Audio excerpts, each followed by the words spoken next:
கர்மா அப்படிங்கிற ஒரு Korean web சீரிஸோட கதை விளக்கத்தை தான் இந்த வீடியோவில் நம்ம பார்க்க போகிறோம். அதுக்கு முன்னாடி நம்ம தமிழ் சொர்க்கம் சேனலை சப்ஸ்கிரைப் பண்ணிக்கோங்க. ஊருக்கு ஒதுக்குப்புறமாக இருக்கிற ஒரு பாலடைஞ்ச பில்டிங் தீப்பிடிச்சு எரியுது. ஃபயர் சர்வீஸ், ஆம்புலன்ஸ் எல்லாம் வேக வேகமாக வர்றாங்க. தீ அணைக்க கடுமையாக போராடுறாங்க. செகண்ட் ஃப்ளோரில் ஒரு ஆள் மட்டும் தீயில் மாட்டியிருந்தாலும் உயிரோடு இருக்கான். உடனே பக்கத்தில் இருக்கிற ஹாஸ்பிட்டலுக்கு கொண்டு போகிறாங்க. அங்கே தான் நம்ம ஹீரோயின் டாக்டராக இருக்கா. பரபரப்பாக அந்த ஆளுக்கு ட்ரீட்மெண்ட் கொடுக்குறாங்க. ஒரு வழியாக உயிர் பிழைச்சிடறான். பெரிய டாக்டர் வந்து பேஷண்ட் எப்படி இருக்காரு, என்ன ஏதுன்னு விசாரிச்சுட்டு இருக்காரு. உங்கள் பேர் என்னன்னு கேட்க, என் பேர் பார்க் ஜேன்னு சொல்கிறான். இதை கேட்ட ஹீரோயின் ஷாக் ஆகுறா. எல்லாரும் கிளம்பிடுறாங்க. ஆனால் ஹீரோயின் மட்டும் ஆழமாக யோசிச்சுக்கிட்டு அங்கேயே நிற்கிறா. சக டாக்டர் ஒருத்தன் என்னாச்சுன்னு கேட்குறான். ஒன்றும் இல்லை அப்படின்னு சொல்லிட்டு அங்கேருந்து கிளம்புறா. அப்படியே ஃப்ளாஷ்பேக்கை காட்டுறாங்க. பார்க் ஜே வேலைக்கு போயிட்டு நடந்து வீட்டுக்கு வரான். வீட்டு வாசலில் வாடகை பாக்கிய சீக்கிரம் கொடுங்கன்னு எழுதி ஓட்டியிருக்காங்க. இவனுக்கு அதை பார்த்ததும் கோபம் வந்துடுது. வாடகையாவது மண்ணாவதுன்னு அந்த நோட்டீஸை கிழிச்சு எரிஞ்சிடறான். குளிச்சுட்டு சரக்கு அடிக்கலான்னு சரக்கை ஊற்றுறான். அப்போது கடன் கொடுத்தவன் ஃபோன் பண்ணுறான். இந்த நாதாரி ஏன் காலையிலே ஃபோன் பண்ணுறான், கடன் வாங்கினது ஒரு குத்தமாடா அப்படின்னு திட்டுறான். ஆன்லைனில் சூதாட்ட ஆப்பை ஆன் பண்ணி பார்க்குறான். அவனுக்கு எந்த காசும் இல்லைல்ல. எனக்கு எப்போ தான் அதிர்ஷ்டம் வருமோன்னு புலம்பிக்கிட்டு இருக்கான். அப்போது கதவை திறந்துக்கிட்டு இவனுக்கு கடன் கொடுத்த கடன்காரன் வீட்டுக்குள்ளே வந்துடுறான். ஃபோன் பண்ணி அடுக்க மாட்டியான்னு கழுத்தா மட்டும் ஒன்று போடுறான். அவன் ஃபோனை வாங்கி பார்க்குறான். அதில் கடன்காரன் பேரை ஒரு மோசமான கெட்ட வார்த்தையால் எழுதி வச்சுருக்கான். ஏண்டா, என் பேரை சேவ் பண்ண வேண்டிய இடத்துல கெட்ட வார்த்தை போட்டு சேவ் பண்ணி வச்சுருக்க, உனக்கு அவ்வளோ கொழுப்பா அப்படின்னு மூஞ்சி மேலேயே ஒரு குத்து விட்றான். கண்ணு முழிச்சு பார்த்தா ஏதோ ஒரு லேபில் கட்டி போட்டு வச்சுருக்காங்க. அங்கே ஒருத்தனை ஆப்ரேஷன் பண்ணி கிட்னி இதுன்னு உடம்புல உள்ள உறுப்புகளெல்லாம் வெளியே எடுத்துக்கிட்டு இருக்காங்க. அவ்வளோதான், நம்ம ஆளுக்கு சாவு போய் வந்துடுது. என்ன விட்டுருங்க விட்டுருங்கன்னு கதறான். அப்போது அந்த கடன்காரன், இப்போது நான் யாருன்னு உனக்கு தெரிஞ்சிருக்குமே, உன் சேட்டையெல்லாம் என்கிட்ட வச்சுக்காத, உனக்கு 1 மாதம் டைம், அதுக்குள்ளே எனக்கு தர வேண்டிய பணத்தை வட்டியை முதலமாக கட்டிட்டு ஓடுற வழியை பாரு, இல்லைன்னா உன்னோட உடல் உறுப்புகளை எடுத்து தேவைப்படுறவங்களுக்கு விற்று காசாக்கிட்டு போயிட்டே இருப்பேன் அப்படின்ட்டு சொல்லிவிட்டு அடித்து துரத்தி விட்டுறான். கவலையோடு வேலைக்கு போகிறான். அங்கே கூட வேலை பார்க்குறவன், ஏன்பா அந்த ஆன்லைன் சூதாட்டத்தில் பணத்தை கட்டினா டபுளாக கிடைக்குன்னு சொன்னியே, ஆனால் என் காசெல்லாம் நக்கிக்கிட்டு போயிடுச்சுப்பான்னு புலம்புறான். இவன் வீணாக போனது பார்த்தாதுன்னு கூட இருக்கிறவங்களையும் கெடுத்து வச்சுருக்கான். லஞ்ச் டைமில் அப்படியே நடந்து போயிட்டு இருக்கும்போது அங்கே சூப்பர்வைசர்கிட்ட ஒரு சைனாக்காரன் கத்திக்கிட்டு இருக்கான். இப்படி திடீர்னு வேலையை விட்டு தூக்குனா நான் என்ன பண்ணுவேன், என் பொண்டாட்டி குழந்தைங்களுக்குலாம் நான் பணம் அனுப்ப வேண்டாமா அப்படின்னு கேட்குறான் சைனாக்காரன். அதெல்லாம் உன் பிரச்சனை, கம்பெனி நஷ்டத்தில் போயிட்டுருக்கு, அதனால் புதுசாக வேலைக்கு சேர்ந்தவங்களெலாம் தூக்க சொல்லிட்டாங்க. வேணும்னா கணக்கு முடிக்கும் போது 2000 3000 மேலே போட்டு கொடுக்குறேன்னு சொன்ன உடனே அந்த சைனாக்காரன் கோபத்தில் அவனை அடிச்சிடுறான். அப்படியே கத்தி எடுக்கிறான். உடனே சூப்பர்வைசர், இது என்னோட முடிவு இல்லை, கம்பெனியோட முடிவு, என்ன ஒன்றும் பண்ணிடாத அப்படின்னு கெஞ்சிறான். அப்படியே அவனை தள்ளி விட்டுட்டு நடந்து போகிறான். இதை ஒரு ஓரம் நின்று பார்த்துக்கிட்டு இருக்கான் நம்ம ஆள். அப்புறம் அந்த சைனாக்காரன் ஃபோனில் பேசிகிட்டு இருக்கான். 2-3 நாள் எப்படியாவது பணத்தை அனுப்புகிறேன், அது வரைக்கும் கொஞ்சம் சமாளி அப்படின்னு பேசிகிட்டு இருக்கான். அப்போது அவன் கையில் உள்ள டேட்டூவை இவன் கவனிக்கிறான். அந்த டேட்டூவை பற்றி நெட்டில் பார்க்குறான். அவன் ஒரு வில்லங்கமான ஆளுன்னு தெரிஞ்சுக்கிறான். அப்பா கிட்ட பணம் கேட்கலான்னு அப்பாவுக்கு ஃபோன் பண்ணுறான். ஒரு நர்ஸு ஃபோன் எடுத்து, உங்கள் அப்பா ஹாஸ்பிட்டலில் இருக்காரு, வந்து பாருங்கன்னு சொல்கிறா. இவனும் கிளம்பி போகிறான். அவர் ஹாஸ்பிட்டலில் நல்லா தூங்கிட்டு இருக்காரு. உங்கள் பையன் எவ்வளோ பெரிய பிரச்சனையில் இருக்கேன், நீங்கள் என்னன்னா நல்லா தூங்கிட்டு இருக்கீங்க அப்படின்னு புலம்பிகிட்டு இருக்கான். அப்போ ஒருத்தன், சார் உங்கள்கிட்ட கொஞ்சம் பேசணும், கொஞ்சம் வெளியில் வரீங்களா அப்படின்னு கூப்பிட்டு போகிறான். உங்கள் அப்பா திடீர்னு குறுக்க வந்துட்டார், நான் எவ்வளோ ட்ரை பண்ணேன், அப்படி இருந்தும் கார் அவர் மேலே மோதிருச்சு, நமக்குள்ளே பேசி தீர்த்துக்கலாம்னு 5 மில்லியன் காசு கொடுக்குறான். வாங்கிட்டு அப்பா கிட்ட போகிறான். 3 மில்லியன் காசு கொடுத்துருக்கான், இந்த சின்ன அடிக்கு இது அதிகம்தான் அப்படின்னு சொல்கிறான். 2 மில்லியனை இவன் அமைக்கிட்டான். மூஞ்சில் என்ன காயம், திரும்ப யார் கூட சண்டை போட்டியா, ஸ்கூல் பசங்க மாதிரி இன்னும் சண்டை போட்டுக்கிட்டு தெரியுற, எப்போ தான் பொறுப்பாக நடந்துக்க போறியோன்னு அவர் திட்டுறாரு. சரி சரி போய் மாற்று துணியையும் பேஸ்ட்டு பிரச்சனை எடுத்துக்கிட்டு வான்னு சொல்கிறாரு. எனக்கு கொஞ்சம் காசு தேவைப்படுது, அந்த பணத்தை கொடுத்தீங்கன்னா கொஞ்சம் நல்லாயிருக்கும், அப்புறமா திரும்பி கொடுத்துட்றேன்னு சொல்கிறான். ஆனால் அவர் கொடுக்க மாட்டேன்னு பணத்தை பிடுங்கி வச்சுக்கிறாரு. பெத்த பிள்ளைக்கு உதவி செய்ய மாட்டீங்களா அப்படின்னு கேட்குறான். அப்போது ஒரு சிஸ்டர் வராங்க. நீங்கள் சர்ச்சுக்கு வராதனால உங்களுக்கு ஃபோன் போட்டேன், நர்ஸு எடுத்து விஷயத்த சொன்னாங்க, இப்போ எப்படி இருக்கீங்க அப்படின்னு ரொம்ப கனிவாக விசாரிக்கிறாங்க. இவன் உடனே, ஓஹோ கதை அப்படி போகுதா, என்னோடய ரூம் வாடகையை கூட நீங்கள் தர மாட்டேங்கிறீங்க, ஏன்னு இப்போ தான் புரியுது, அந்த பணம்லாம் இங்கே தான் போகுதா, பரவாயில்ல இந்த வயசுலையும் நல்லா தான் வாழ்கிறீங்க, யார் கூட வேணால் டேட்டிங் போங்க, ஆனால் ஓவராக போய் பிரச்சனையில் மாட்டிக்காதீங்கன்னு வக்கரமாக பேசிக்கிட்டு அங்கேருந்து போகிறான். அவனுக்கு பதிலாக நான் மன்னிப்பு கேட்டுக்கிறேங்க, இவனை ஒரு தருதலையாக வளர்த்துட்டேன்னு அவர் வருத்தப்படுறாரு. பரவாயில்லன்னு சொல்கிறாங்க சிஸ்டர். வெளியே வர்றவங்கிட்ட எதுவும் பிரச்சனை இல்லையே அப்படின்னு இந்த ஆக்சிடென்ட் பண்ணவன் கேட்குறான். இப்போதைக்கு எந்த பிரச்சனையும் இல்லைன்னு சொல்லிவிட்டு அவனை மோந்து பார்க்குறான். சரக்கு வாடை அடிக்குது. ஓ, சரக்கு போட்டுட்டு தான் வண்டி ஓட்டுறியா? இதை போலீஸ்கிட்ட சொன்னால் என்ன தெரியுமா? மரியாதையாக இன்னும் 3 மில்லியன் கொடு அப்படின்னு மிரட்டி வாங்கிக்கிறான். அப்பாவோட வீட்டுக்கு போய் அவருக்கு தேவையான பொருட்களை எடுத்துக்கிட்டு வேறு ஏதாவது தேருமான்னு தேடுறான். கொஞ்சம் காசு கிடைக்கிது. காஸ்ட்லியான ஒரு ரோலக்ஸ் வாட்சும் இருக்குது, அதை கையில் கட்டிக்கிறான். அப்பா போட்டிருக்கிற இன்சூரன்ஸ் பேப்பர் இவன் கண்ணில் படுது. 500 மில்லியன் இன்சூரன்ஸ் போட்டு வச்சுருக்காரு. அதை பார்த்ததுலேருந்து ரொம்ப குரூரமாக சிந்திக்கிறான். அந்த கார்காரன் லேசாக இடிச்சதுக்கு பதிலாக வேகமாக இடிச்சிருந்து இவர் செத்து போயிருந்தாருன்னா அந்த இன்சூரன்ஸ் பணம் எனக்கே கிடச்சிருக்கும். கடன் அடைச்சிட்டு ஃப்ரீயாக வாழலாம் அப்படின்ட்டு விபரீதமாக பேசிக்கிட்டே நடந்து போகிறான். அப்போது 3 ஸ்கூல் பசங்க இவங்கிட்ட சிகரெட் கேட்குறாங்க. அவங்களோட யூனிஃபார்மை கவனிக்கிற இவன், டேய் ஊவே ஸ்கூலாடா, அந்த ஸ்கூலில் படித்து தான் நான் உருப்படாமல் போயிட்டேன், நீங்களும் உருப்படாக தான் போக போகிறீங்க. சிகரெட்லாம் காசு கொடுத்து வாங்கி அடிக்கணும், ஓசியில் வாங்கி அடிக்கக்கூடாது. அப்படி வாங்க வக்கலைன்னா திருடவாது கற்றுக்கணும், போங்கடா அப்படின்னு அடித்து துரத்தி விட்டுறான். சே, இதுக்கு தான் இந்த ஏரியாவுக்கு வர்றதே இல்லை அப்படின்ட்டு டென்ஷனில் அங்கே இருக்கிற குப்பை தொட்டி எட்டி மிதிக்கிறான். போன நோண்டிக்கிட்டே நடந்து போயிட்டுருக்கான். திடீர்னு அந்த பசங்க பின்னாடி இருந்து பலமாக அடிச்சிடுறானுங்க. தடுமாறி கீழே விழுந்துடுறான். இவங்ககிட்ட இந்த காசை எல்லாம் அவனுங்க திருடிட்டு போயிடுறானுங்க. கடங்கார கும்பல் இவன் வயிற்ற கிழிக்கிற மாதிரி ஒரு கனவு கண்டு பதறி எந்திக்கிறான். பார்த்தா ஹாஸ்பிட்டலில் இருக்கான். தகவல் கிடச்சி அவனோட அப்பா ஹாஸ்பிட்டலுக்கு வராரு. என்னங்க சொல்கிறீங்க, ராத்திரி ஃபுல்லாக சுயநினைவே இல்லாமல் ரோட்டில் மயங்கி கிடந்தானா? சிசிடிவி கேமராவில் நீங்கள் பார்க்கலையா அப்படின்னு கேட்குறாரு. அதுக்கு அங்கே இருக்கிற ஒரு போலீஸ், சார் அது ஒரு சின்ன தெரு, அதனால் அங்கே சிசிடிவி கேமரா வைக்கல அப்படிங்கிறாரு. கண்ட டேக்ஸ்லாம் போட்டு எங்ககிட்ட காசு மட்டும் பிடிங்கிறீங்க, சிசிடிவி கேமரா ஒழுங்காக செட் பண்ண மாட்டீங்களா அப்படின்னு திட்டுறாரு. பார்க் ஜே தட்டு மாதிரி எழுந்து வெளியில் போகிறான். டேய் ரெஸ்ட் எடுறா அப்படின்னு அப்பா சொல்கிறாரு. ஆனால் அவன் காதிலே வாங்கிக்கல. அந்த சின்ன தெருவில் சிசிடிவி இல்லைன்னு அந்த போலீஸ்காரர் சொன்னது இவங்க மண்டக்குள்ளே ஓடிக்கிட்டே இருக்குது. ஆஃபீஸுக்கு ஃபோன் பண்ணி அந்த சைனாக்காரன் அட்ரஸை கேட்டு வாங்கிக்கிறான். சைனாக்காரனை தேடி போகிறான். அந்த ஏரியாவை சுற்றி பழைய கார்களாக கிடக்குது. அங்கே ஒரு 4 பேர் இருந்து சரக்கு அடிச்சிட்டு இருக்கானுங்க. இவன் தூரமாக நின்று எட்டி பார்த்துட்டு இருக்கான். அவனுக்கு பின்னாடி இருந்து சைனாக்காரன் வர்றான். யார்ப்பா நீ, இங்கெல்லாம் தேவையில்லாம வரக்கூடாது, கிளம்பு அப்படிங்கிறான். எனக்கு தெரியலையா, நம்ம 2 பேரும் ஒரே கம்பெனியில் தான் வேலை பார்க்குறோம். உனக்கு கொஞ்சம் காசு தேவைப்படுதுன்னு கேள்விப்பட்டேன், அதான் ஒரு வேலை வந்திருக்கு, அதான் உனக்கு ஒரு ஆஃபர் கொடுக்கலான்னு வந்தேன் அப்படிங்கிறான். சைனாக்காரனும் என்ன வேலை அப்படின்னு கேட்குறான். ஒரு கொலை பண்ணணும், 60 மில்லியன் தரேன் அப்படிங்கிறான். யாரை கொல்லணும் அப்படின்னு கேட்க, என் அப்பாவை தான் அப்படின்ட்டு பிளானை சொல்ல ஆரம்பிக்கிறான். வெள்ளிக்கிழமை சர்ச்சுக்கு போவார். ஒரு சின்ன தெருவை தாண்டி தான் அவர் சர்ச்சுக்கு போயாகணும். அங்கே ஆள் நடமாட்டமும் இருக்காது, சிசிடிவி கேமராவும் இருக்காது. அங்கே வச்சு தான் அவர் சோழியை முடிக்கணும். ஆக்சிடெண்ட் மாதிரி இருக்கணும், இல்லைன்னா போலீஸ் ஏமால சந்தேகப்படுவாங்க அப்படிங்கிறான். சம்பவம் பண்ணதுக்கப்புறம் நீ என்னை ஏமாற்றிட்டேன்னா என்ன பண்ணுறது அப்படிங்கிறான் சைனாக்காரன். அப்போது இவன் பாக்கெட்லேருந்து ஒரு ரெக்கார்டர் எடுத்து காமிக்கிறான். நாம் பேசுனது இந்த ரெக்கார்டரில் பதிவாயிருக்கு, நீ மாட்டினேன்னா நானும் சேர்ந்து தான் மாட்டுவேன். அந்த ரெக்கார்டரையும் அந்த சைனாக்காரன்ட்டே கொடுத்துட்றான். சைனாக்காரனுக்கு இப்போ நம்பிக்கை வந்துருச்சு. சரி பண்ணிடலாம் அப்படிங்கிறான். மறுநாள் சைனாக்காரன் இவனை தேடி வர்றான். உனக்கு என்ன பைத்தியமா, சம்பவம் முடிந்த வரைக்கும் நம்ம 2 பேரும் மீட் பண்ணக்கூடாதுன்னு சொல்லியிருக்கேன்ல, ஏன் என்ன தேடி வந்த அப்படின்னு கேட்குறான். நான் கொஞ்சம் விசாரித்து பார்த்தேன், இன்சூரன்ஸ் பணம் 500 மில்லியன் வருமாமே, அதனால் எனக்கு 60 மில்லியன் பத்தாது, 150 மில்லியன் வேணும், டீல் ஓகேவா சொல்லு அப்படிங்கிறான் சைனாக்காரன். சரி நீ கேட்குற காசையே தர்றேன், வேலையை கரெக்டாக முடி அப்படிங்கிறான்.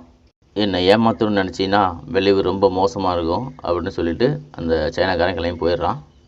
பயங்கரமான ஆளாக இருக்கானே, 150 மில்லியனை உனக்கு தூக்கி கொடுத்துருவானா, பார்ப்போம் அப்படின்னு முணங்கிட்டு இருக்கான். மறுநாள் சாயங்காலம் 6 மணிக்கு அவன் கூட வேலை பார்க்குற ஃப்ரெண்டை கூப்பிட்டு வந்து நல்லா சரக்கு அடிக்கிறான். பலான இடங்களுக்கு போய் நிறைய டிப்ஸ் கொடுத்துட்டு உல்லாசமாக இருந்துட்டு வரான். பீஸா பர்கர்னு நல்லா ஹோட்டலில் போய் வாங்கி திங்குறான். அங்கே வேலை பார்க்குற பொண்ணை பார்த்து சிரிக்கிறான். அவளும் பதிலுக்கு சிரிக்கிறா. ஃபோனில் வீடியோ பார்த்துக்கிட்டே சாப்பிட்டுட்ருக்கான். அதே நேரம் அவனோட அப்பா அந்த தெருவில் நடந்து போயிட்டுருக்காரு. இவன் பிளான் போட்ட மாதிரியே அந்த சைனாக்காரன் காரை விட்டு ஏற்றிடுறான். அவர் ரத்த காயத்தோடு கீழே விழுந்து கிடக்காரு. காரை விட்டு இறங்கி வந்து சுற்றி யாராவது பார்க்குறாங்களான்னு பார்க்குறான் அந்த சைனாக்காரன். இவன் இங்கே சாப்பிட்டு முடிச்சுட்டு அந்த பொண்ணை பார்த்து ஈன்னு இழிச்சிக்கிட்டே போகிறான். அவளும் யார் இந்த கோட்டைக்காரன் அப்படின்னு யோசிக்கிறான். வீட்டில் போய் படுத்துக்கிட்டு டிவி பார்த்துட்டு இருக்கான். அப்போது ஒரு ஃபோன் வருது. இவனும் ஆர்வமாக ஃபோன் எடுக்கிறான்.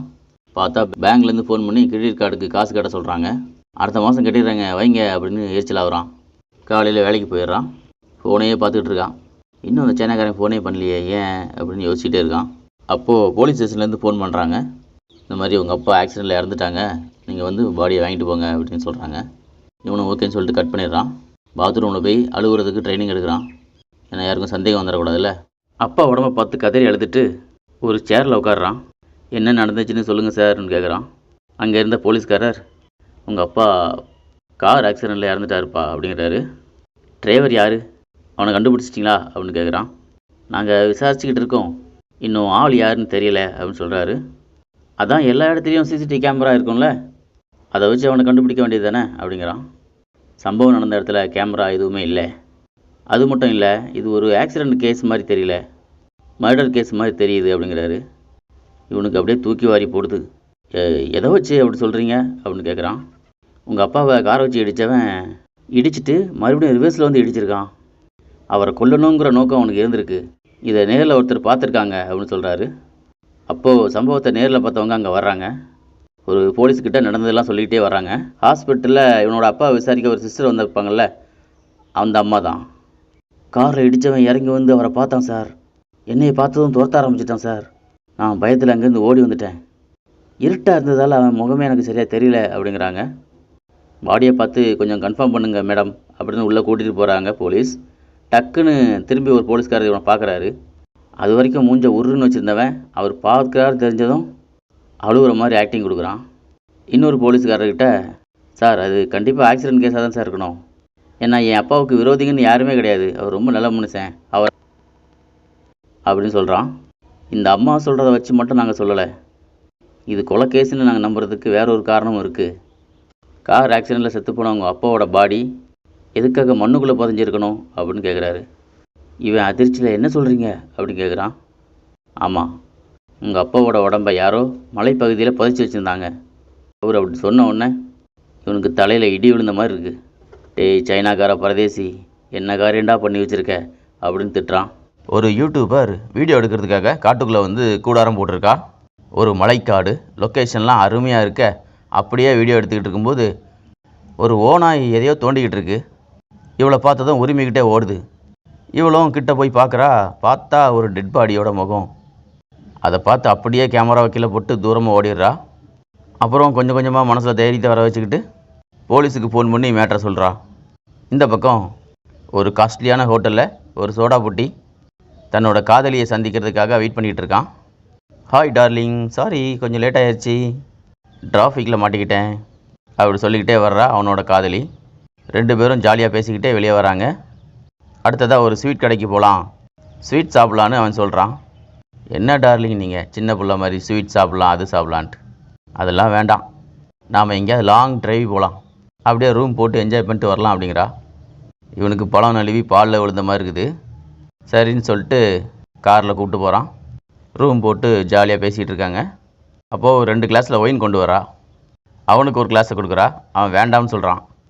அப்படி இப்படி பேசி அவனை கட்டாயப்படுத்தி குடிக்க வச்சிடுறா. அப்புறம் அப்படி இப்படின்னு ஜாலியாக இருக்காங்க. நடு ராத்திரியில் அவளுக்கு ஒரு ஃபோன் வருது. அவள் ரொம்ப சீரியஸாக பேசிகிட்டு இருக்கா. இவன் என்னாச்சுன்னு கேட்க, என் ஃப்ரெண்டோட அப்பா இறந்துட்டாரான், நான் உடனே போகணும் அப்படிங்கிறா. நான் ட்ரிங்க்ஸ் சாப்பிட்ருக்கேன், அதனால் வண்டி ஓட்ட முடியாது, ஏதாவது டிரைவர் கிடைக்கிறாங்களான்னு பார்ப்போன்னு ட்ரை பண்ணுறான். யாரும் கிடைக்கல. பரவாயில்ல, நான் கால் டாக்ஸி பிடிச்சிட்டே போயிடுறேன் அப்படின்னு கொஞ்சம் கோபமாக பேசிட்டு கிளம்ப பார்க்குறா. சரி சரி பரவாயில்ல, நானே உன்னை ட்ராப் பண்ணுறேன், அன்டைமாக இருக்கிறதுனால போலீஸ் அதிகமாக இருக்க மாட்டாங்க அப்படின்ட்டு வண்டியை கிளப்புறான். ரொமான்டிக்காக பேசிக்கிட்டே போயிட்டு இருக்கும்போது அவன் கொட்டாய் விடுறான். தூக்கம் வருதா, டிரைவிங் பண்ணும்போது தூக்கம் வர்றது நல்லது கிடையாது, அதனால் நான் உங்கள் தூக்கத்தை விரட்டுறேன் அப்படின்னு சொல்லிக்கிட்டு அவனை கிஸ் பண்ணுறா. திடீர்னு டமார்னு ஒரு சத்தம், கார் மேலே ஏதோ மோதிருச்சு. அவ்வளோதான், அவள் பயந்து போய் என்னவா இருக்கும், மானா இருக்குமோ அப்படின்னு கேட்குறா. யாருக்கு தெரியும் அப்படின்ட்டு இவன் இறங்கி போய் பார்க்குறான். பார்த்தா ஒருத்தர் ரத்த காயத்தோடு கிடக்குறாரு. மூக்கில் கையை வச்சு பார்க்குறான், மூச்சு இல்லை, ஆள் இறந்து போயிட்டார். அவர் வேறு யாரும் இல்லை, பார்க் சேவோட அப்பா தான். இங்கே எப்படி வந்தாருன்னு தெரியல. அந்த சைனாக்காரன் தான் காரை வச்சு ஏற்றினான். ஒரு பாடியான இங்கே கிடைக்குது, நடுவில் என்னமோ நடந்திருக்கு, அதை நமக்கு போக போக காட்டுவாங்க. சோடா புட்டிக்கு என்ன பண்ணுறதுனே தெரியல. ஐயோ, நான் குடிக்க மாட்டேன்னு சொன்னேனே, கேட்டியா, இப்போ பாரு, அநியாயமாக வந்து மாட்டிக்கிட்டேன். குடிக்கலனா கூட ஒரு ஆக்சிடென்ட் கேஸுன்னு சிம்பிளாக முடிஞ்சிடும். குடிச்சிட்டு ஒரு ஆளை காரை விட்டு ஏற்றி கொண்டுட்டேன் அப்படின்னு கேஸை ஸ்ட்ராங் பண்ணிடுவாங்க, என் லைஃபே போயிடும், எல்லாம் ஒன்றால் தான் அப்படின்னு புலம்புறான். கத்தாதீங்க, அங்கே பாருங்கள் ஒரு கார் வருது அப்படிங்கிறா. சரசரன்னு அந்த டெட் பாடியை இழுத்து காருக்கு பின்னாடி போட்டுறான். அந்த கார் கிட்ட வருது. இவன் ரோட்டில் நிற்கிறத பார்த்ததும், என்ன சார் ஏதாவது பிரச்சனையா, ஹெல்ப் வேணுமா அப்படின்னு கேட்குறாங்க. இல்லை அதெல்லாம் ஒன்றும் இல்லை, சும்மா காற்று வாங்க தான் இருக்கிறேன், நீங்கள் போயிட்டு வாங்க அப்படின்னு அவங்கள கிளப்பி விட்டுறான். காரில் போகிற 2 பேரும் பேசிக்கிறாங்க. அவனை ஃபோட்டோ எடுத்தியா அப்படின்னு கேட்குறான். அதுக்கு கூட இருந்த பொண்ணு, இல்லை அவன் நம்மளையே குறுகுறுன்னு பார்த்துட்டு இருந்தான், அதனால் ஃபோட்டோ எடுக்கலை அப்படிங்கிறா. அவ்வளோதான், அவங்க கிளம்பி போயிடுறாங்க. பாடியை தூக்கி டிக்கியில் போடுறான். என்ன பண்ண போகிறோம் அப்படின்னு அவள் கேட்குறா. இந்த பாடியை எங்கேயாவது கொண்டு போய் புதைச்சிடலாம், இல்லைன்னா தேவையில்லாமல் நான் தான் மாட்டிக்குவேன் அப்படின்னு கிளம்பலான்னு பார்க்கும்போது எதிரில் கொஞ்சம் தூரத்தில் ஒரு சத்தம். ஒருத்தன் மெதுவாக சைக்கிளில் ஏறி உட்காடுறான். திருட்டு முழிச்சுக்கிட்டே இவங்களை தாண்டி சைக்கிளில் போகிறான். வீட்டுக்கு வீடு பால் பாக்கெட் போடுவான் போல் தெரியுது. சோடா புட்டிக்கு புரிஞ்சு போகுது இவன் எல்லாத்தையும் அங்கே உட்காந்து பார்த்துருக்கான் அப்படின்ட்டு. வேகமாக ஓடி போய் சைக்கிளோடு சேர்த்து அவனை இடித்து கீழே தள்ளுறான். அவனும் தலை குப்புறவில் தலையில் அடிபட்டுருது, மயங்கிடுறான். அவனையும் தூக்கி வண்டி டிக்கில் போடுறான்.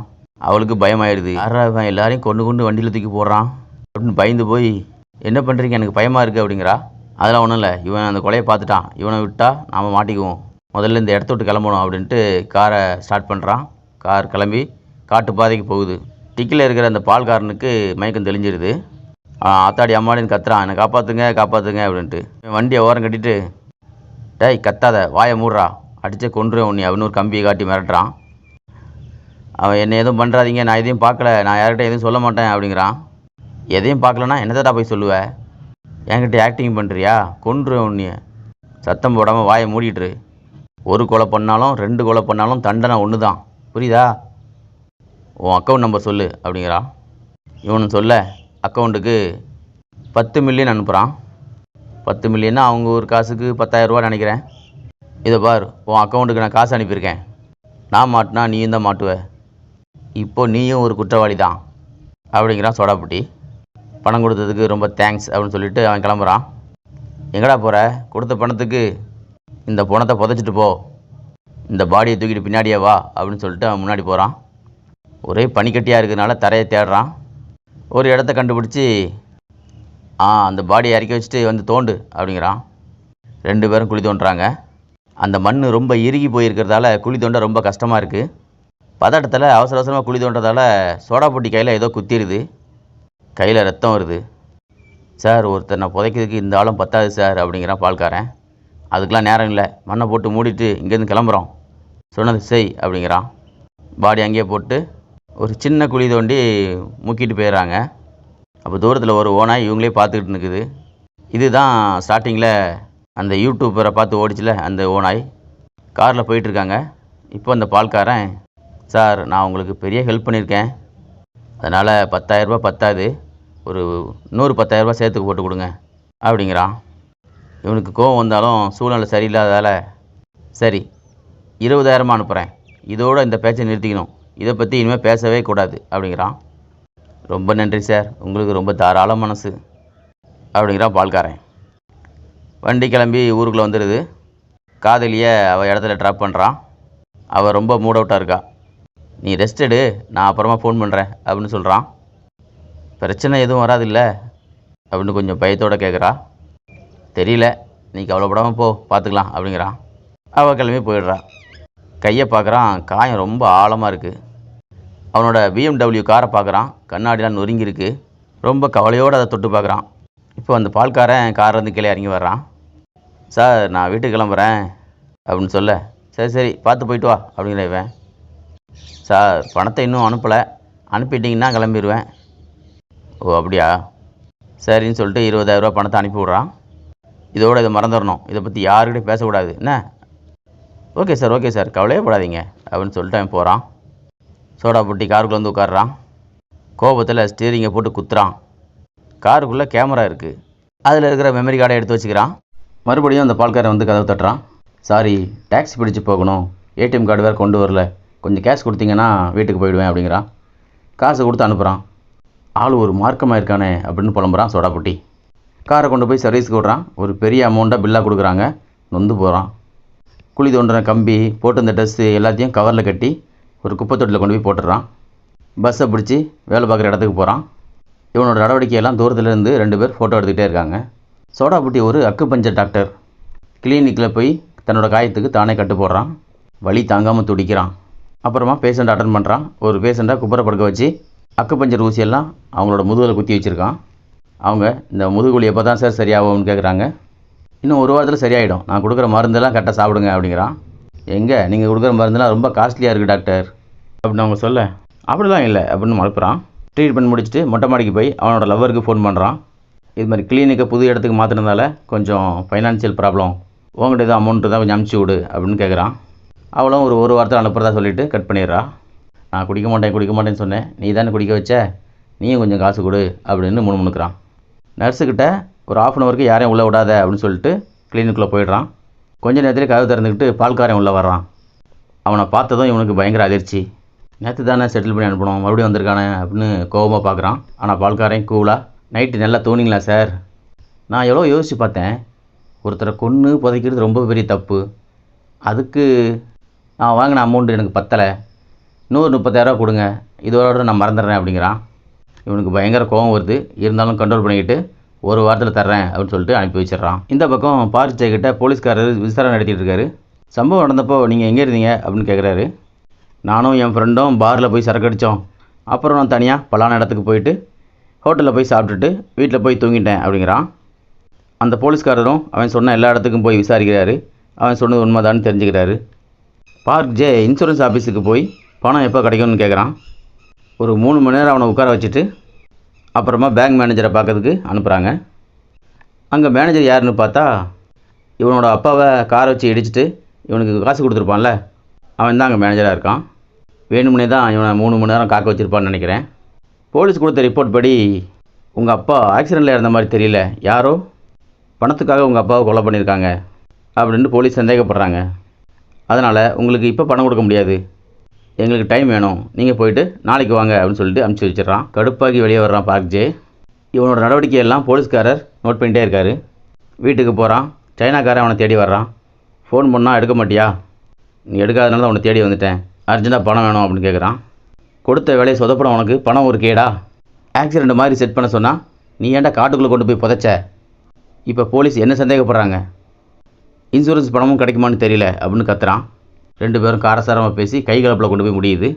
சைனாக்காரன் இவனை அடிச்சிடுறான். இன்னும் 1 வாரத்தில் எனக்கு பணம் வரணும், இல்லைனா இந்த ரெக்கார்டரை போலீஸில் கொண்டு போய் கொடுத்துட்றேன் அப்படின்ட்டு மிரட்டிட்டு போயிடுறான். இங்கே நடந்த சம்பவத்தில் தூரத்துலேருந்து பார்க்குற போலீஸ்காரர் அந்த சைனாக்காரனை ஃபாலோ பண்ணுறாரு. அவன் ஊருக்கு ஒதுக்குப்புறமாக இருக்கிற ஒரு கார் ஷெட்டுக்கு போயிட்டு நண்பர்களோட உட்காந்து சரக்கு அடிக்கிறான். அந்த கேப்பில் அவனோட இடத்துக்கு போய் அவனோட பொருள்லாம் தேடி பார்க்குறாரு. அப்போது அந்த வாய்ஸ் ரெக்கார்டரை கண்டுபிடிச்சி எடுத்துடுறாரு. எடுத்துகிட்டு நைஸாக பின்பக்க வழியாக கிளம்பி வெளியில் வரும்போது அங்கே சைனாக்காரன் வந்துடுறான். இங்கே என்ன பண்ணுறான்னு கேட்க, என்னோடய காருக்கு ஸ்பேர் பார்ட்ஸ் வாங்க வந்தேன், ஆனால் எல்லோரும் ட்ரிங்க்ஸ் அடிச்சிட்டு இருக்காங்க, அதனால் நாளைக்கு வரலான்னு கிளம்பிட்டேன் அப்படிங்கிறான். சரி லைட்ரு இருந்தால் கொஞ்சம் கொடுன்ட்டு லைட்ரு கேட்குறான். அவன் கொடுக்கும்போது அவன் கையை பிடிச்சிக்கிறான். அப்படியே கையை மடக்கி போலீஸ்காரரோட பாக்கெட்டில் செக் பண்ணுறான். இவனோட வாய்ஸ் ரெக்கார்டர் அதில் இருக்குது. அதை எடுத்துக்கிட்டு அந்த பார்க் ஜே தானே அவனை அனுப்பிச்சான் அப்படின்னு கோவத்தில் பிடிச்சி கீழே தள்ளுறான். கீழே தள்ளி அங்கே கிடந்த ஒரு வலையை எடுத்து அவன் கழுத்தை நெரிச்சு போலீஸ்காரரை கொண்டுடுறான். கொண்டதுக்கப்புறம் செக் பண்ணி பார்க்குறான். அப்போ தான் அவர் போலீஸ்காரங்கிறத ஐடியா பார்த்து தெரிஞ்சுக்கிறான். அப்படியே சுற்றி முற்றி பார்க்குறான். கொஞ்சம் தூரத்துலேயே ஒரு சிசிடிவி கேமரா இருக்குது. மாட்டிக்கிட்டோமே அப்படின்ட்டு அந்த போலீஸ்காரர் பாடியை தர இழுத்துட்டு போகிறான். அவரை ஃபோட்டோ எடுத்து பார்க் ஜேக்கு அனுப்பிச்சி விட்றான். அதை பார்த்துட்டு பார்க் ஜே ஃபோன் பண்ணுறான். போலீஸ்காரரை ஏன்டா கொன்ன, முட்டாளா நீ அப்படின்னு திட்டுறான். எல்லாம் ஒன்றால் தான், நீ தான் அந்த வாய்ஸ் ரெக்கார்டரை எடுக்கிறதுக்காக அவனை அனுப்பிச்சியோ அப்படின்னு சொல்லிட்டு கொண்டுட்டேன். நாளைக்கே நான் சைனாவுக்கு போகணும், அதனால் இன்றைக்கே எனக்கு பணம் வேணும் அப்படின்னு மிரட்டுறான். இவன் டைம் வேணும்னு எவ்வளோ கெஞ்சுறான். ஆனால் சைனாக்காரன் ரொம்ப கராராக கண்டிப்பாக வேணும்னு சொல்லிடுறான். கோபத்தில் தரையை குத்துற பார்க் ஜே அங்கே இருக்கிற ஒரு சுத்தியில் எடுக்கிறான். உன்னோட முடிவை நீயே தேடிக்கிட்ட, நீ சைனாவுக்கு போக போகிறதில்ல, இந்த ஊர்லேயே நீ சாக போகிற அப்படிங்கிறான். இந்த பக்கம் சோடாப்பட்டி கார் ரெடி ஆயிடுச்சுன்னு எடுக்க வந்திருக்கான்.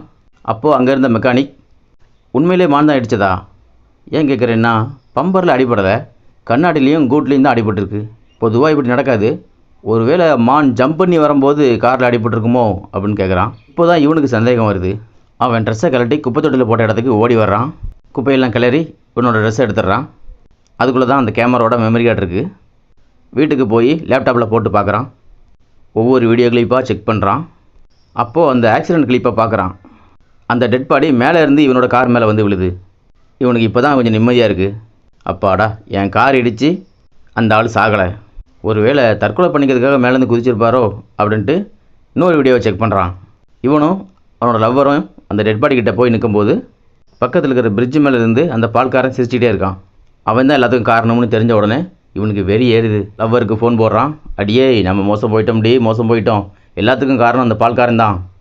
அவள் என்ன சொல்கிறீங்க, எனக்கு ஒன்றும் புரியல அப்படிங்கிறா. கேமராவை செக் பண்ணி பார்த்தேன், அவன் தான் அந்த பெரியவரை மேலேருந்து தள்ளி விட்டுருக்கான்.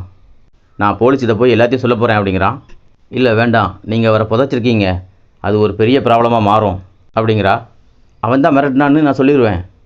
போலீஸ் டாக்டரை நம்புவாங்களா இல்லை கொலைகாரனை நம்புவாங்களா அப்படிங்கிறான். இவன் இவ்வளோ கான்ஃபிடெண்ட்டாக பேசுகிறத பார்த்தோன்னே அவளும் ஓகே நானும் வரேன், சேர்ந்து போய் ஸ்டேஷனில் கம்ப்ளைண்ட் பண்ணலாம் அப்படிங்கிறா. இவன் கார்லேயே வெயிட் பண்ணுறான். அவளோட காரில் வர்றா. அந்த காரில் வர்றதுக்கு பயமாக இருக்குது, இந்த காரில் வாங்க நம்ம எல்லாம் சேர்ந்து போயிடலாம் அப்படிங்கிறா. சரின்னு இவன் அவள் கார்லேயே போய் ஏறுறான். வீடியோவை போட்டு காட்டுறான். அதை பார்த்துட்டு டென்ஷன் ஆகி தம் அடிக்கிறா. நீ தம்முலாம் அடிப்பியா அப்படின்னு கேட்குறான். டேய் சோடாப்புட்டி, ஒரு பொண்ணுக்கிட்ட காசு கேட்க உனக்கு வெக்கமா இல்லை? உன்னை பார்த்தாலே எரிச்சலாக இருக்குது. எனக்கு எத்தனை பேர் மெசேஜ் அனுப்புகிறாங்க தெரியுமா? நான் கேட்டதெல்லாம் வாங்கி கொடுக்க க்யூவில் அனுப்புகிறாங்க. நான் என்ன உன் அழகில் மயங்கி உன் பின்னாடி வரேன்னு நினச்சியா? உன் பணத்துக்காக தாண்டா உங்கள்கிட்ட சுற்றுறேன். நீ என்னடானா என்கிட்டே பணம் கேட்குற அப்படின்ட்டு அவள் பேச இவன் டென்ஷன் ஆகி அவள் கழுத்தை பிடிச்சி நெரிக்கிறான். அப்போது ஒரு துணியில் ஏதோ ஒரு லிக்விடை ஊற்றிக்கிட்டு அந்த பால்காரன் காருக்குள்ளே ஏறுறான். யோ டாக்டர், நீ கொஞ்சம் அடங்குறியா அப்படிங்கிறான். அடா பாவிகளா, 2 பேரும் கூட்டு கலவானிங்களா அப்படின்ட்டு இவனை அடிக்க வர்றான். அவன் அந்த துணியை எடுத்து இவன் மூஞ்சில் வச்சிடறான். அப்படியே மயங்கிடுறான் சோடாப்புட்டி. என்ன பண்ணலான்னு 2 பேரும் யோசிக்கிறாங்க. அவங்களோட ஊரில் இருக்கிற ஒரு ஒதுக்குப்புறமான கட்டடத்தில் கொண்டு போய் இவனை புதைச்சிடலாம் அப்படின்னு பிளான் பண்ணி கிளம்புறாங்க. இதையெல்லாம் தூரத்துலேருந்து 2 பேர் ஃபோட்டோ எடுத்துக்கிட்டே இருக்காங்க. இவங்களோட காரையும் ஃபாலோ பண்ணி வர்றாங்க. ஒதுக்குப்புறமான இடத்துல போய் கார் நிற்குது. 2 பேர் சேர்ந்து குழி தோண்ட ஆரம்பிக்கிறாங்க. அப்போது சோடாப்பட்டிக்கு மயக்கம் தெளிஞ்சிருது. என்னை புதைக்கிறதுக்கு குழி தோண்டவே ஆரம்பிச்சிட்டிங்களா அப்படின்ட்டு அந்த காரை ரேஸ் பண்ணி அப்படியே ஓட்டிட்டு வர்றான். அந்த ஃப்ராடு லேடி மேலே ஒரே ஏற்று அவள் ஸ்பாட்லேயே செத்து போயிடுறான். இறங்கி வந்து கோவம் தீராமல் அவளை திட்டிகிட்டே இருக்கான். அப்போது பால்காரன் உஷாராகி இவன் மண்டையில் ஒரே அடி. சோடாப்பட்டி கீழே தடுமாறி விழ மண்ணுட்டியை வச்சு வயிற்றில் குத்தியே கொள்கிறான். சோடாப்பட்டியும் க்ளோஸ். இது எல்லாத்தையும் ஒளிஞ்சு நின்று 2 பேர் ஃபோட்டோ எடுத்துகிட்டே இருக்காங்க. இப்போ ஒரு ஃப்ளாஷ்பேக் காட்டுறாங்க. ஸ்கூல் ஃபங்க்ஷனுக்காக அடிக்கப்படுற நோட்டீஸில் உன்னோட ஃபோட்டோ தான் நல்லாயிருக்கும் அப்படின்ட்டு சில ஸ்டூடெண்ட்ஸ் ஹீரோயின் கிட்டே கேட்குறாங்க. அவளுக்கு அதில் பெருசாக விருப்பம் இல்லைனாலும் ஸ்டூடெண்ட்ஸ் கேட்டுக்கிட்டதால சரிங்கிறா. இது அதே கிளாஸில் படிக்கிற ஃப்ராடு லேடிக்கு பிடிக்கல. நம்மளோட அவள் அழகாக இருக்காளே, அவளை தான் ஃபோட்டோ எடுக்கணும்னு ஆசைப்பட்றாங்கன்னு சொல்லி பொறாமையில் கோவப்படுறா. எல்லோரும் போனதுக்கப்புறம் ஹீரோயின்கிட்ட வந்து பேசுகிறா. வாழ்த்துக்கள் சொல்லிவிட்டு என்னோடய ஃப்ரெண்ட்ஸ்லாம் உன்னை பார்க்கணுன்னு ஆசைப்பட்றாங்க, நீ ஈவினிங் காஃபி ஷாப்புக்கு வரியா அப்படிங்கிறா. ஹீரோயின் முதல்ல வேணாங்கிறா. இவள் கட்டாயப்படுத்தால சரி வர்றேன் அப்படிங்கிறா. இந்த சீனை கட் பண்ணிவிட்டு அப்படியே அடுத்த சீனை காட்டுறாங்க. ஹீரோயினோட கையும் காலையும் கட்டி போட்டிருக்கு. 3 பேர் மாஸ்க் போட்டுட்டு சுற்றி நிற்கிறானுங்க. இந்த ஃப்ராடு லேடியும் அங்கே நிற்கிறா. ஓகேடா, இனிமேல் நீங்களே பார்த்துக்கோங்க அப்படின்ட்டு அங்கேருந்து கிளம்பிடுறா. 3 பேரும் சேர்ந்து ஹீரோயினை கத்திர கெடுத்துடுறானுங்க. இந்த சம்பவம் அப்படியே ஹீரோயினுக்கு கனவாக வர அப்படியே அதிர்ச்சியில் எந்திக்கிறா. இதையும் படக்கு நடிச்சிக்குது. ஹீரோயின் காலையில் ஜாக்கிங் போயிட்டுருக்கா. அப்போது ஹாஸ்பிட்டல்லேருந்து உடனே வர சொல்லி ஃபோன் வருது. இவளும் கிளம்பி போகிறா. அங்கே ஒரு பேஷண்ட் வலி மாத்திரை வேணும்னு சொல்லி பிரச்சனை பண்ணிகிட்ருக்காரு. உங்களுக்கு தேவையான வலி மாத்திரை கொடுத்தாச்சு, இதுக்கு மேலே கொடுத்தா உங்கள் உடம்புக்கு பிரச்சனை ஆகிடும், வேண்டாம் அப்படின்னு இவ சொல்ல அந்த பேஷண்ட் கோவத்தில் ஒரு கப்பை தூக்கி எரிஞ்சிடுறான். அது செவுத்தில் பட்டு உடஞ்சி ஹீரோயின் கணத்தில் ஒரு கோடு போட்டுருது.